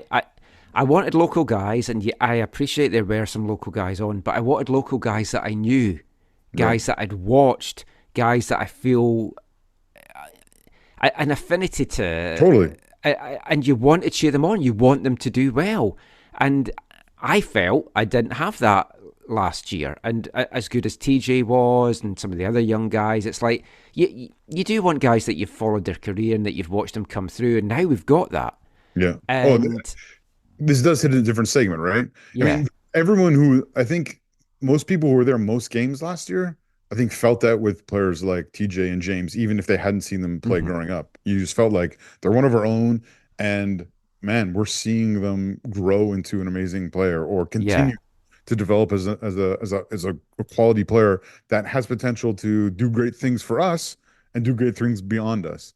And that's what's always exciting. That's why we used to go and watch all the academy games, and we followed all the guys' careers and stuff. And those remember those trips into the weird parts of Washington? Yeah. Oh yeah. I remember one time, I can't remember which place, Redmond, or I forget which one it was. We went to like this Mexican restaurant after a game. Were you there for that? I was at a game in Redmond. I don't know. I wasn't at a Mexican restaurant. I know I was in the middle, Sumner. I want to say I was at a game in Sumner in Washington, which was a weird one. And anyways, just there were so many good memories following that team, and they were so exciting, right? Like it was exciting to watch them play. These 9 players, if an Ivan makes it back, maybe there's still others. I think the amount, who they are, and even the little bit with David, you see, he's a little bit of that younger generation, right? He's not as old as Callum and Ben or whatever. He's a little bit different. So I think that all adds to it. And I think for them, even though, David's family was there last year a bunch, like there'll be more of them, and his friends are going to be there. It's going to have new people come out and hopefully get behind the club and grow things, holistically. Yeah, I mean, it's really excited me. I think it's been a very good off-season build so far. Obviously, there'll be a few more pieces to come. The pre-season kicks off on February 20th for Vancouver FC. We're still more than 2 months out of the season, so we won't delve any more into the CPL. But there's a few teams making some big moves. I will say the only thing, just to wrap this up, Atletico Ottawa are really making some big moves this off-season, and you've got to feel they want to be back at the top of the table. Well, they need to be back at the top of the table, really. But that's going to be an interesting one to watch. You've had Valor early in the transfer market adding pieces as well. Valor is like a whole new team almost, right? Like there's the Yesley's, I think, still there, right? And they got a few I forget if it's the center backs. It's midfielders other than Gutierrez, I think, are back. But then it feels like the rest of the team is new. It's going to be a very good year. Who has Ottawa brought in? I can't remember who. They brought in the good left back from Valor. So they added Matteo De Brienne from Valor. That's the one from Valor. Balou Tabla's back in the league as well. Chris Twardick from Bohemians. I was wearing the Bohemians top when we were talking to David Norman. But the interesting one this week was Liberman Torres from Villarreal's B team. An Ecuadorian defensive midfielder, and you're thinking, wow, he's gone from Villarreal B just on loan, but it's like that feels like a big signing for the team and for the league. Yeah, no, all 4 of those signings I think are really quality and will really help them. I think likely earn a place in the playoffs in 2024. And we'll delve into a lot more closer to the season start. And if you want to follow all the CPL comings and goings as well, at this point, check out Felipe Vallejo's Coast to Coast podcast. He'll say his name properly, even if I won't as I introduce him there. But that is it for the CPL chat. That is it for the club chat. We're going to turn our attention next to the international scene, because we now know a lot more about the 2026 World Cup, the matches where they're going to be played and stuff like that. And we're also going to take you back to 1974. And we'll be back with all of that after this. We are gathered here today to celebrate the holy matrimony of CITR 101.9 FM and Jason last name. Before I continue, if anyone has any reason to believe that these two shouldn't be wed, please speak now or forever hold your peace. 101. I'm so sorry, but I have to do this. I am in love with you, and I would never, ever forgive myself if I let you get married without telling you my true feelings. Sorry. Okay, we got one. Anybody else? Cece, please don't marry this man. Run away with me instead. I have a car waiting. Let's just disappear. Oh, double whammy. Okay, so, Jason, CITR, how would you two like to proceed? I'm sorry, Jason, but I don't know what I was thinking. I could never belong to just one listener. I'm a radio station for the people, not meant to be broadcast on just one device. I hope you'll understand, Jason. I love you, and I can still be yours. But I also have to be theirs. Well, in that case, I'll wrap it up and say a few closing words. Join us from February 1st to 8th for our annual fund drive and support campus and community radio. Don't wait any longer. Say yes to CITR now and make it official by visiting donate-to-citr.ca to donate. Hi, I'm Alfonso Davies, and you're listening to the AFTN Soccer Show.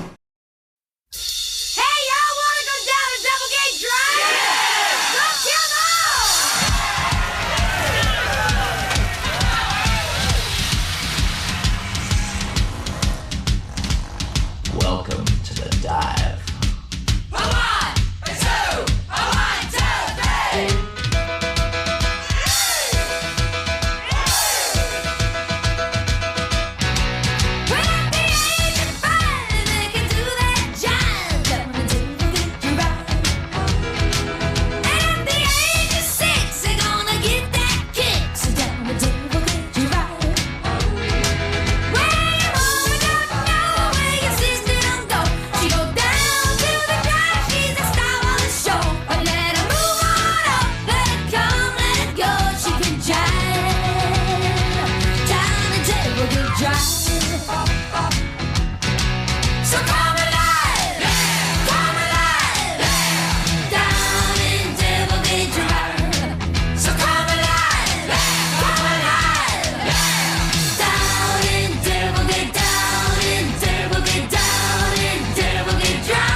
Welcome back to the AFTN Soccer Show on CITR Radio 101.9 FM. And it's fun drive time on CITR. You heard the little commercial there for it. We talked about it to kick off the show. Every little helps as the station tries to get towards that $20,000 target for updates and upgrades that they're hoping to start in April. If you do want to donate, maybe get a little bit of swag back in return, you can head over to donate-to-citr.ca. And kicking off this part, we've gone back to 1974 again with a song from American-born Suzi Quatro. The song Devilgate Drive, another great glam track, originally released on January 25th, 1974, charted in the UK charts on February 3rd, coming in at number 14. It rose to the number 2 spot this week in the February 10th chart, before hitting the number 1 spot the following week, where it stayed for 2 weeks in total. It was her second and last UK number 1 single. Suzi Quatro, born in Detroit, Michigan, but she moved to the UK with her mum and was far more successful over on those shores than she was over here. And it was somebody that I remember seeing on TV when I was a little boy a lot, and she still appears on TV a lot over there and plays all her big hits. Very distinctive, very kind of throaty, husky singing voice, which I did like. She had a very glamorous kind of rock and roll glam look as well. If you're unfamiliar with her stuff, you can check the rest of that one out. And I mentioned there about that song was released on January 25th. One thing that's been driving me crazy when I've been doing the research for this segment is the fact that if you go into Wikipedia, the dates that they have for when the songs are released, a lot of them are wrong. And you know that they're wrong because you know that they've been in the charts before they've said that the song's been released. So I've had to do a little bit of extra digging for that. So that's proved a little bit annoying. But this was an interesting week. In 1974, we're covering February 5th to February the 11th for the benefit of this week's episode. In the UK, Mud's Tiger Feet was still the number one single. Apt, really. 50 years later, since Tigres are kicking off the Whitecaps' 50th anniversary season on Wednesday, the Tigers coming to Vancouver Island. Love's Theme by Love Unlimited Orchestra hit the number one spot in the Billboard Hot 100, while Terry Jacks' Season in the Sun was still the number one single here in Canada. On the film side, the wonderful Blazing Saddles was released on February 7th, 1974. I love that film so much. If you've never seen it, check it out. Even just look at the clips on YouTube. It is such a good story. Stars Gene Wilder, who I'm a huge fan of, one of my all-time favourite actors. And it's just got some brilliantly hilarious bits in it. Stuff as well that some folk may be appalled at today, but was also poking fun at things like racism and covering hard topics like racism as well. And yeah, great film. Check it out if you haven't. And after a busy week of Whitecaps news last week, where they got their name, they got their logo, they got their first player, nothing really happened in Whitecaps land this week. That would change though next week, where the Whitecaps finally get their first head coach. Who was it? You may already know, but if not, tune into next week's show to find out. But we're going to bring things right up to date now and even look ahead to the future. So Sunday was a momentous day on the road to World Cup 2026. We now know how many games each of the 16 host cities will actually be hosting, how many games Vancouver and Toronto will be hosting in Canada, and where Canada will be playing their first 3 group games and possibly beyond.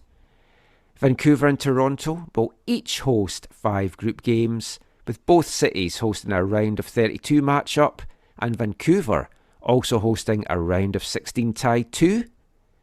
Vancouver's group games will be on June 13th, 18th, 21st, 24th and 26th.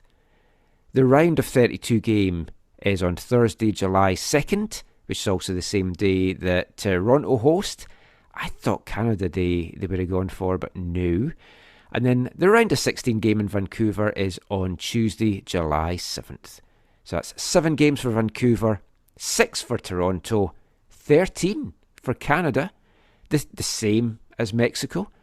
Dallas is the city that's hosting the most games. They're hosting 9. Atlanta, LA and New Jersey host 8. And then Vancouver come in the third tier with the most, with a couple of others, all on 7. Seattle hosting 6. Now, we'll talk about the Canadian games themselves in a sec, Zach, but just what's your overall thoughts on that? It feels, I think, more than we even hoped for. There's a lot of encouraging signs. I was working, so I didn't get to watch live. You're very lucky, because it was an excruciating broadcast that I really, really struggled to get through. And Caitlin was on the couch because we were waiting to go out for lunch, watching it as well.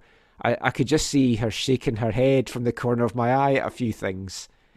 Giovanni Infantino looked like he was going to drop a rap album at some point, and then he started talking about doing Italian rap just after I'd said to Caitlin, he looks like he's going to be some kind of ancient rapper that's making a comeback tour. Was that Infantino or is that little Gigi? Oh, I like that. I like that. Yeah, that was an interesting wardrobe choice.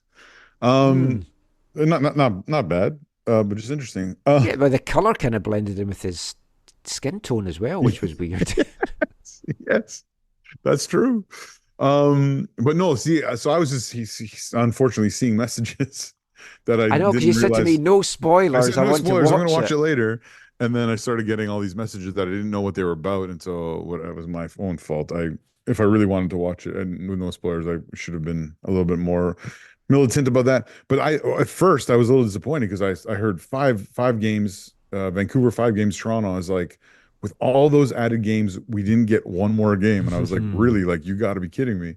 And then when I got the fuller it's because they like squeezed things out little bit by little bit as well, which that must have been what it was. Yeah. So I mean, I'm encouraged that we got a 30% increase in games in Canada. Obviously, I'm encouraged that Vancouver has the 7 games to Toronto and Seattle's 6, if my counting is correct.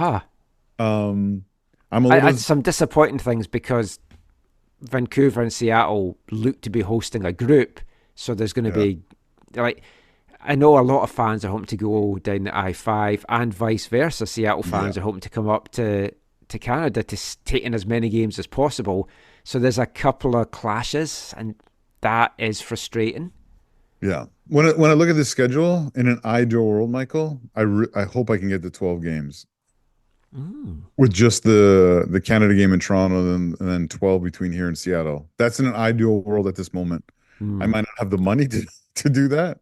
When it comes down to it. I dread to think what these ticket prices are going to cost.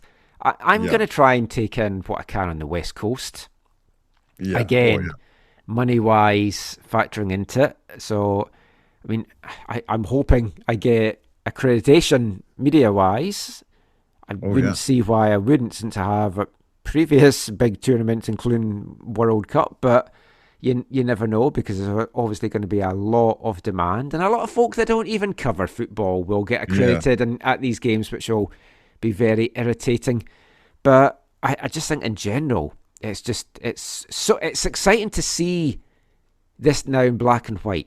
Totally. And it's all starting to feel a bit real. Yeah, the biggest thing was today I was going to say began. I continued a long ongoing conversation with some people at the CSA about how to make this as meaningful as possible for supporting the men's national team. I'm hopeful that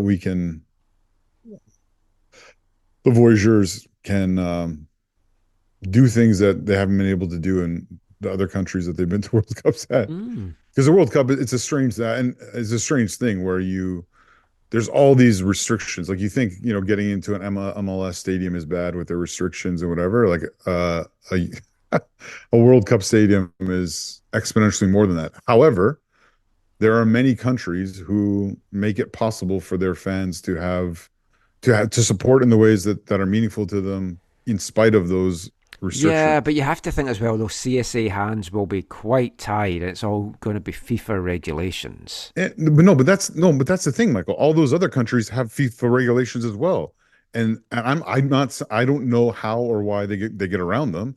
I don't know. I hope it's not simply a financial thing, but yeah, I mean, we're talking simple things here, Michael. We're not talking crazy things, right?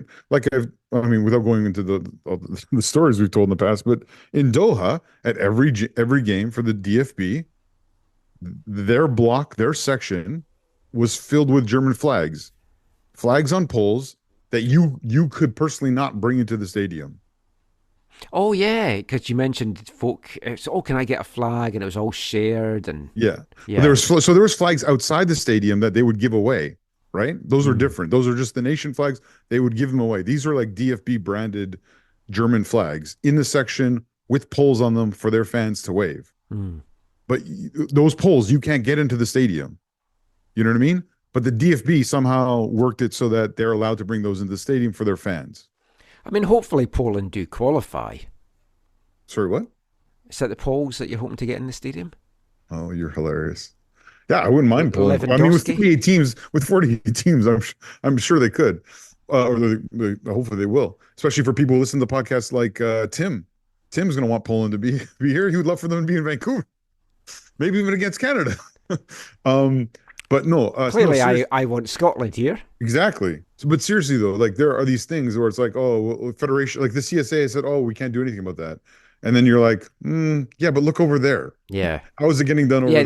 There has to be a desire to do it. Exactly. First and foremost. And then to that end, and this was probably more a cultural thing where they turned a blind eye, but even just some of the setups and where you could stand to lead sections from, it was different for different countries in Doha, and mostly it was different for, well, the countries I can think of are like the Arab countries, right? And you were in an Arab country, right? So Qatar had special privileges, obviously, as the host, but like Morocco, like the Moroccans, just there were places they stood that we asked about standing as Canadians. They're like, yeah, you can't stand there. And then you're at my game in Morocco's there, and they're like, those guys are standing in the exact spot. And everyone talked about the great atmosphere that the Moroccan fans brought as well. Well, exactly.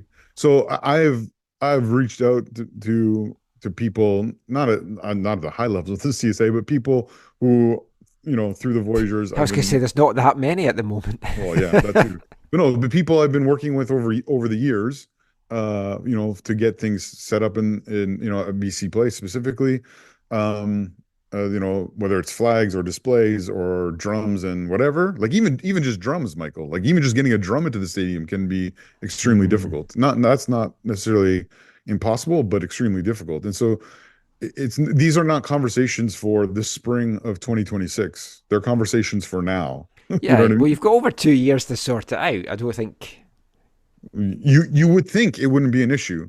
Yeah, but I'll be extremely frustrated if in like 2 years from right now, 2 years if we're on podcast number 800, and and you and I are talking about it. I'm like, yeah, so it's still a struggle to get flags in, or there's this thing we want to do, and they're not, they can't figure out how to make it happen. When again, we've seen it happen at other World Cups.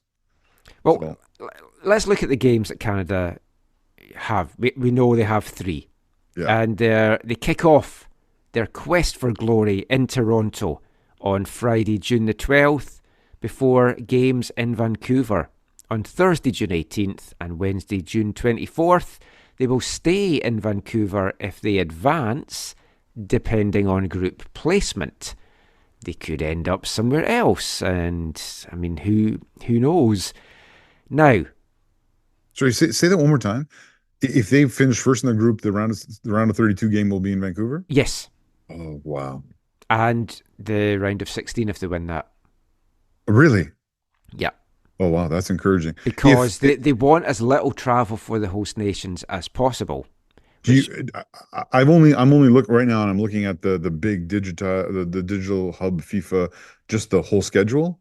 Do we know if they come second in the group where they would end up? No. Okay. That's the thing as well, because they have to set it out before the tournament. So, I mean, there's a chance the second place could be Seattle. Well, again, that's not... Yeah, which isn't the end of the world. In Vancouver. Yeah.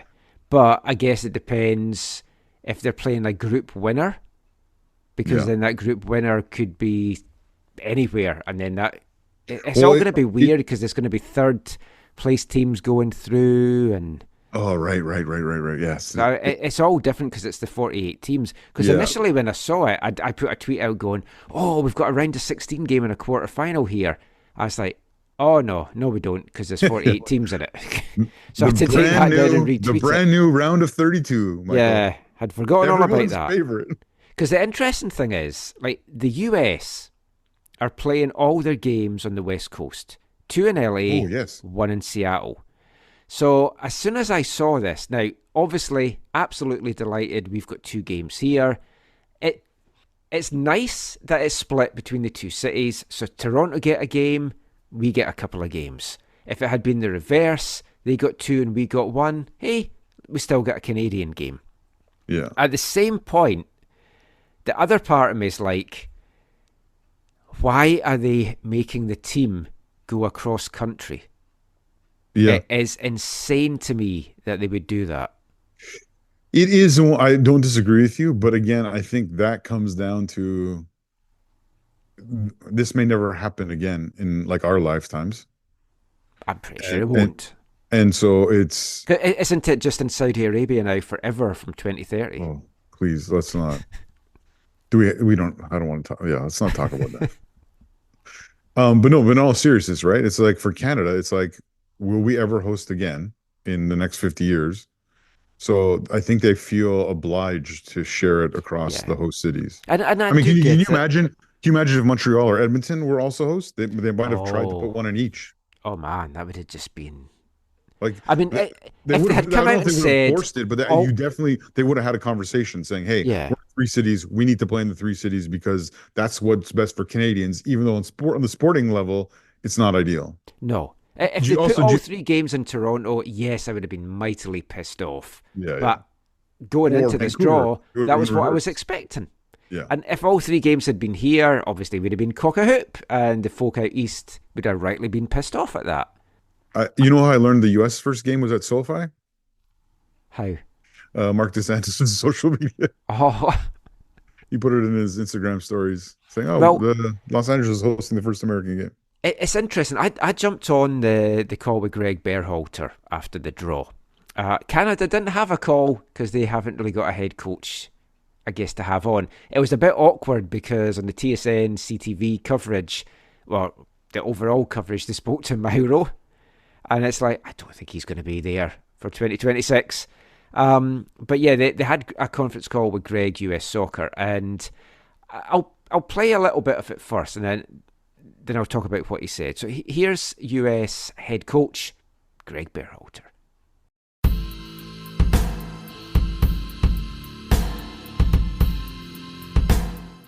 Regarding your own team, how helpful is it to not have to change time zones? You've seen in Gold Cups, Copa Americas, you sort of crisscross the country. You'll be on Pacific time the whole way through the group stage. How does that help? Thanks.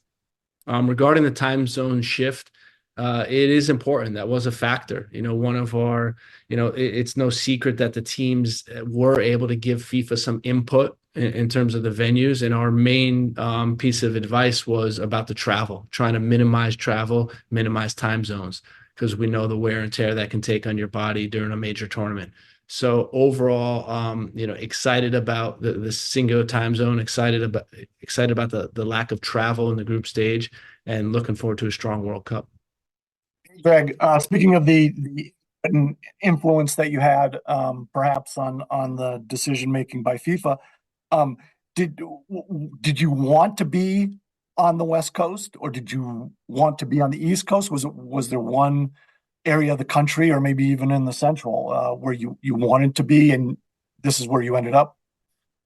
For us, it was the main piece of input was, all the venues are going to be great. All the stadiums are going to be great. All the fan environments are going to be amazing, the World Cup. The one piece of input was really about travel, trying to minimize travel. So for that, it's huge. Whether you're on the East Coast and you don't have to travel often, or on the West Coast and not have to travel. I think it gets tricky when you talk about 4 or 5 hour flights between games, different time zone shifts. So that was it. And then FIFA, ultimately made the decision. And but we're really thankful that at least they asked for our input. I'm sure they did the same for Mexico and Canada. It just shows that they're in tune with the host nations, which I think is important.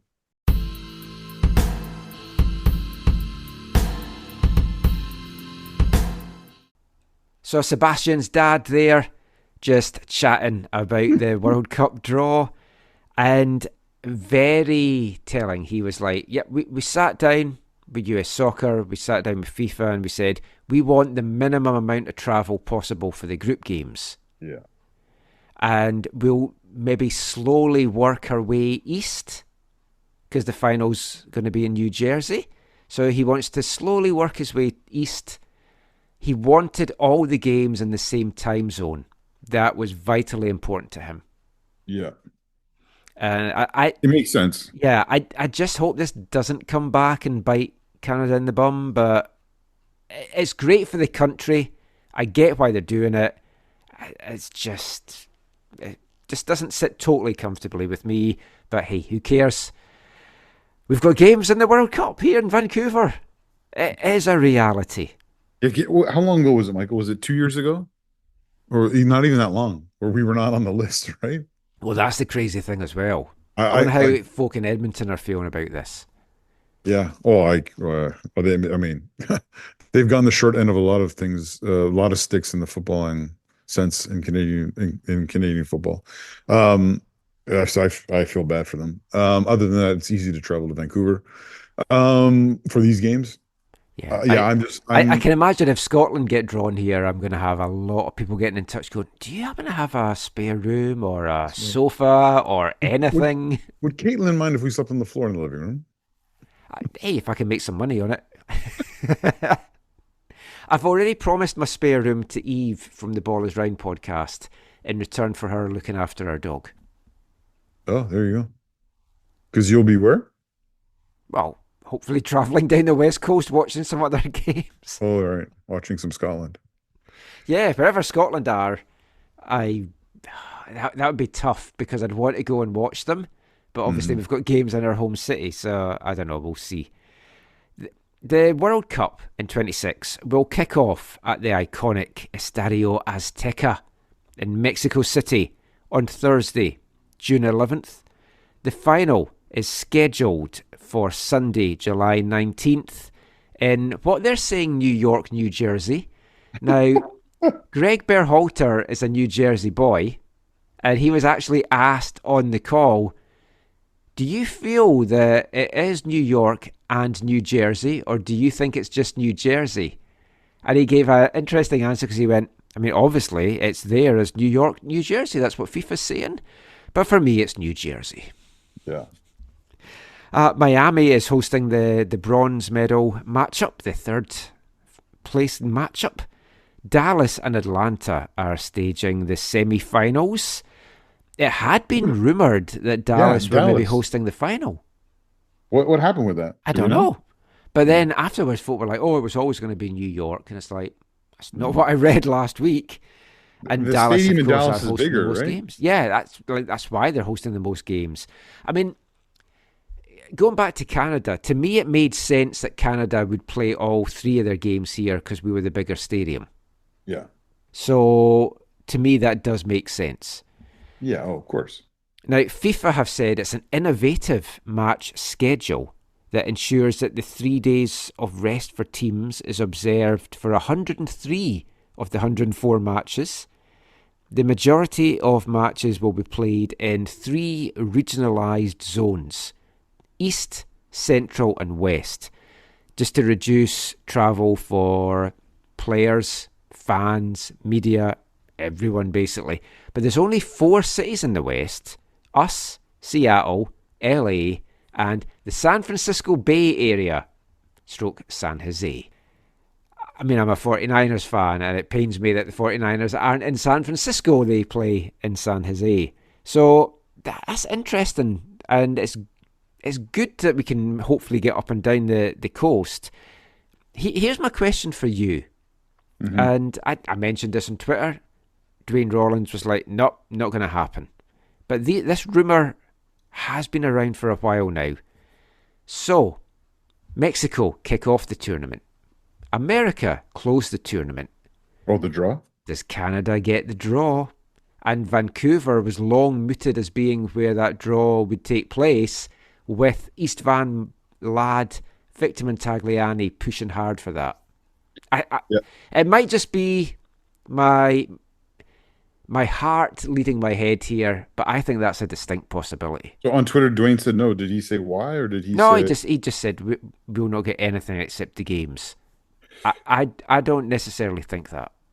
But I'm basing that on nothing at all apart from Vic.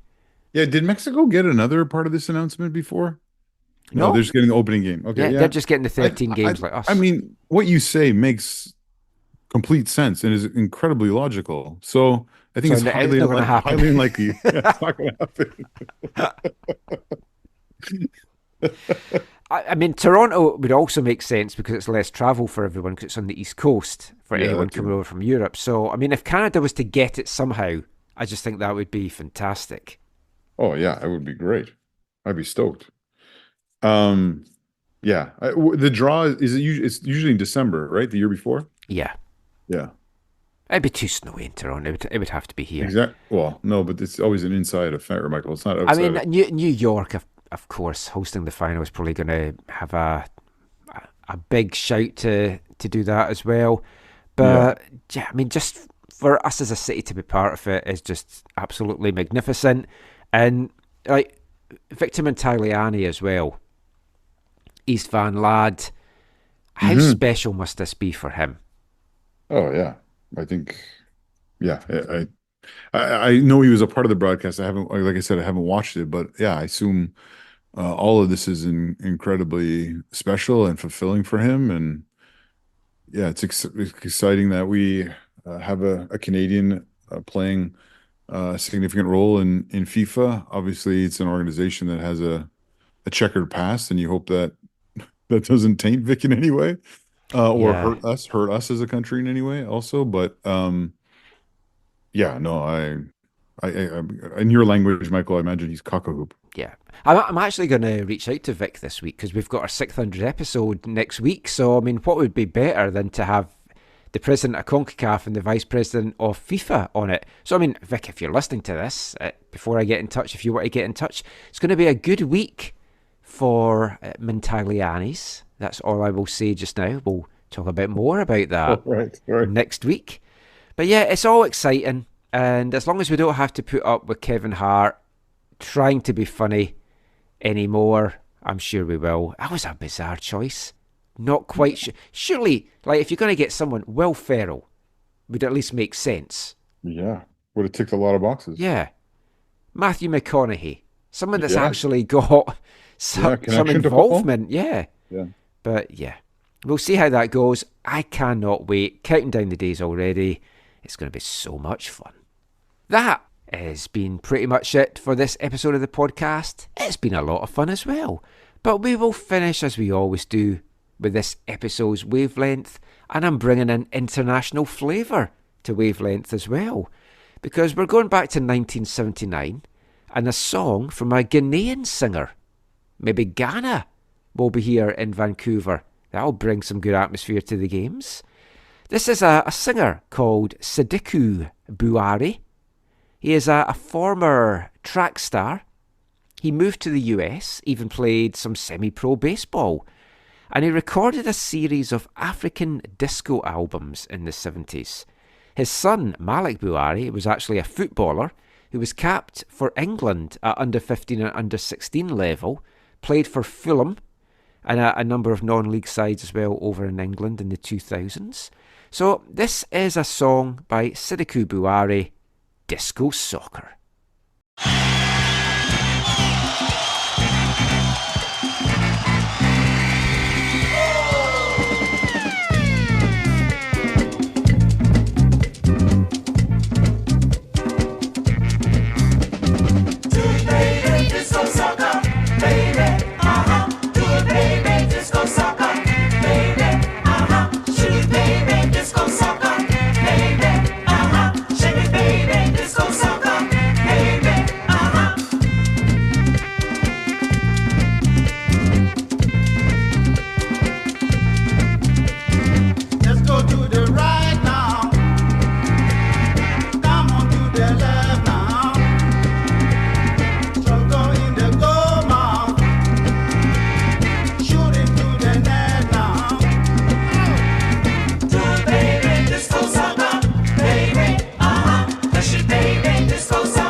Get your disco balls out. Sudoku Buari, disco soccer there, something a little different to end the show and keep the international flavour going. It's been a lot of fun chat again. I've enjoyed this episode of the show. It's our special fund drive one. As I mentioned, one last push for that. If you can support CITR Radio, donate anything at all. Donate to CITR.ca is the website. And if you can donate over $30 or more, you'll get some swag as well, and some interesting swag. A yo-yo. Everyone loves a yo-yo. Just an aside, a yo-yo was also a biscuit when I was a boy. You got mint yo-yos and toffee yo-yos. They were one of my favourite biscuits. Good for Duncan. And nice. People not called Duncan as well. But anyway, just before we go, Zach, any final thoughts from you? Anything fun caught your eye this week? No, you can find me on X, rarely tweeting, at Zachary AM. Nice symbolism there, Michael. No, I just want to give a shout out to one of our listeners. We've talked about him before, Ian McHugh. I ran into him last night. Is he okay? No. No, we were both attending the local ice hockey game out in this neck of the woods. Someone gave my gave my daughter some free tickets. She really wanted to go, so she and I went to the game, and I ran into Ian on the concourse and his wife. So I want to give a shout out to him, especially because I failed to, I don't know if it was last week or the week before, I failed to recognize the great honor of his beloved Werder Bremen in their, was it 1-0 win over Bayern a few weeks ago in the Bundesliga, which caused me great consternation and frustration. So yeah, shout out to Ian and to his Werder Bremen side, who've been picking it up this year and look like they're going to find the safety of mid-table, which is good because they've been, they've had some close calls in the past, and they were not that long ago in the second division. Also, Bundesliga, if you have DAZN, you're like, yeah, I got it for Champions League, whatever. Oh, Champions League starting this week, whatever. If you have DAZN and you've never watched Bundesliga, or you don't always keep up with the Bundesliga, but you have DAZN, I encourage you to watch Saturday morning, 9:30. The highlight match of the weekend in the Bundesliga is the current leaders, up by 2 points, Bayer Leverkusen. Yeah, they're not factory. They're the worker team or whatever, technically, of the that big company that owns what is it? Aspirin. Yeah, Aspirin. The Aspirin people, and they're hosting the Rekordmeister, the Bayern Munich, and this is a huge match. Leverkusen's undefeated. No Fonzie. Why no Fonzie? Oh, he's that injury back. I haven't really read injury. Oh yeah, he's going to be out for a few weeks. No. They think he could tackle. Just be 3 or 4, so he should be back for the crucial Trinidad and Tobago game. That's really bad because our cover for him is a very slow Portuguese player who's going to have to deal with Frimpong's 95 pace or whatever he is. That's going to be difficult. Oh shoot! They're going to have to tactically prepare for that.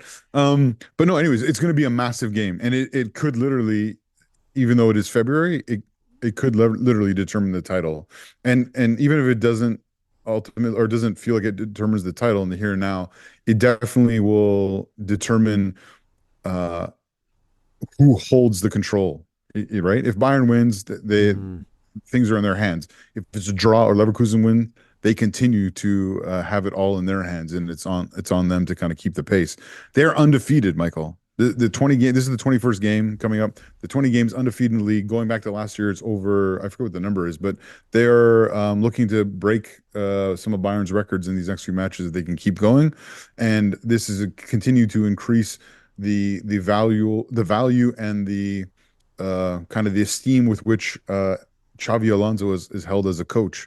And so it's a really interesting, going to be a really interesting game. I'm sad that I haven't looked at anything to see, but Fonzie went off right at the end of the game after making another really good tackle. He had a really good game again, which was great to see. But that's too bad he won't be able to play in that, because I was looking forward to that matchup with him and Frimpong. But anyways, check out the Bundesliga.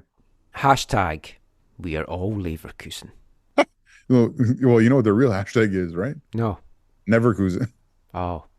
Yeah, Fonzie, he's been diagnosed with a strained MCL in his left knee. Oh, that's not good. Yeah, he's going to have to take a little break, but right before the Champions League too. 3 to 4 weeks he could be back. So I mean, fingers crossed. If anything, he is back for that big game against Trinidad and Tobago. Did you see the mug that I shared? Glass City had put out a nice mug of Fonzie. I was thinking about getting you that for Christmas. Yeah, you know, sometimes like Michael, you see things and you wish you hadn't. Yeah, that mug would fall in that category for me personally. If anyone wants to know what we're talking about, check out Glass City's Twitter. I rarely no context can MNT who originally tweeted it. I rarely give you negative feedback or use the thumbs down emoji. I did on this occasion. I'm just wondering if they've got a Ryan Gold one. I'd be quite interested in. Oh my goodness. Well, you can do whatever you want. You can make whatever you want these days. I look forward as well to the flood of complaints about you referring it to ice hockey, because every time you say ice hockey, folk have said, why does Zach, a Canadian, call it ice hockey? That's what it's known as in the majority of the world. I know. I've been looking to see what I can get to when I'm over in Scotland in March. So my local team, Fife Flyers, who are in a relegation fight just now, it seems to be anyone called Fife is down the bottom of their table, but they have a couple of home games, so I might get along to one of those games if I get a chance. I'm going to get to see one of my favourite comedians as well, who I haven't seen since 2007, and I never thought I'd see him live again, so this is great. Jerry Sadowitz, Scottish comedian, has played over here before at Montreal just for laughs. He won't be back though after getting knocked out on stage. By a heckler? Well, he came on stage and went, "Good evening, moose fuckers," and this guy got up and hit him. Really? He's a really, really clever, funny comedian, so I'm looking forward to going to see that. Get an East Fife game as well. Might be doing commentary for an East Fife game. We'll see how that goes. Thanks for all the feedback to the last show as well. Thanks to the condolences as well from people, very much appreciated. But we had really good feedback. Folk loved our chat with Darnell, going into the legal side of things and just sharing a different light in it. We're going to have Darnell on again soon just to talk about the refereeing side of things. I want to talk the refereeing side with him, but for me, as this story develops and progresses and whatever, I really look forward to hearing him illuminating us to what some of these things mean and what actually is going on, as opposed to us just kind of trying to read between the lines and guess or assume we know. And whatever. That conversation was really, really helpful for me in terms of some of the thoughts I had and what holds water legally and all that kind of stuff. It was a very well listened to podcast as well. It was our biggest one of the year, so and the feedback was great. And Darnell and his company, Recovery Family Law, are the sponsors of the podcast for the next 6 months. So remember, you can check them out at recoveryfamilylaw.ca, working with clients to get excellent results for all your family legal issues. So check them out. They're based out of Surrey. That is it for this episode of the AFTN Soccer Show. We'll be back next week with our special 600th episode. 600 episodes, Zach, and we're still going strong. That's not even including all the extra ones that we've done.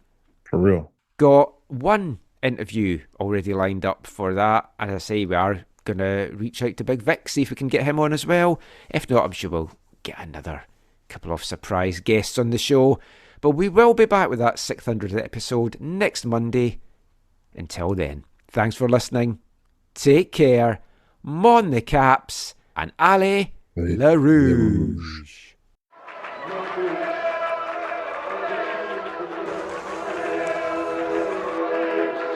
Going to your first match is an experience you never forget. The atmosphere of what's going on around the pitch looks beautiful, and you always look and go, wow, I'd love to play here one day. If you get the bug, it's going to stay with you for life.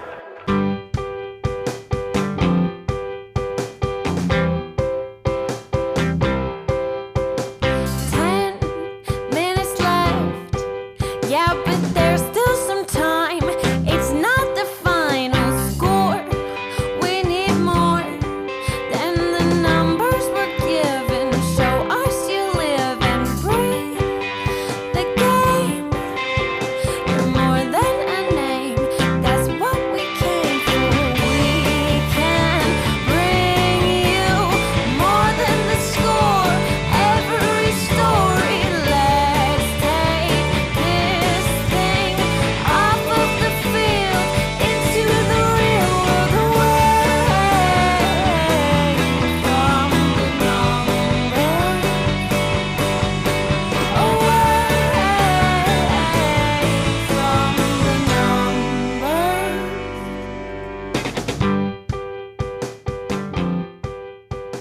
AFTN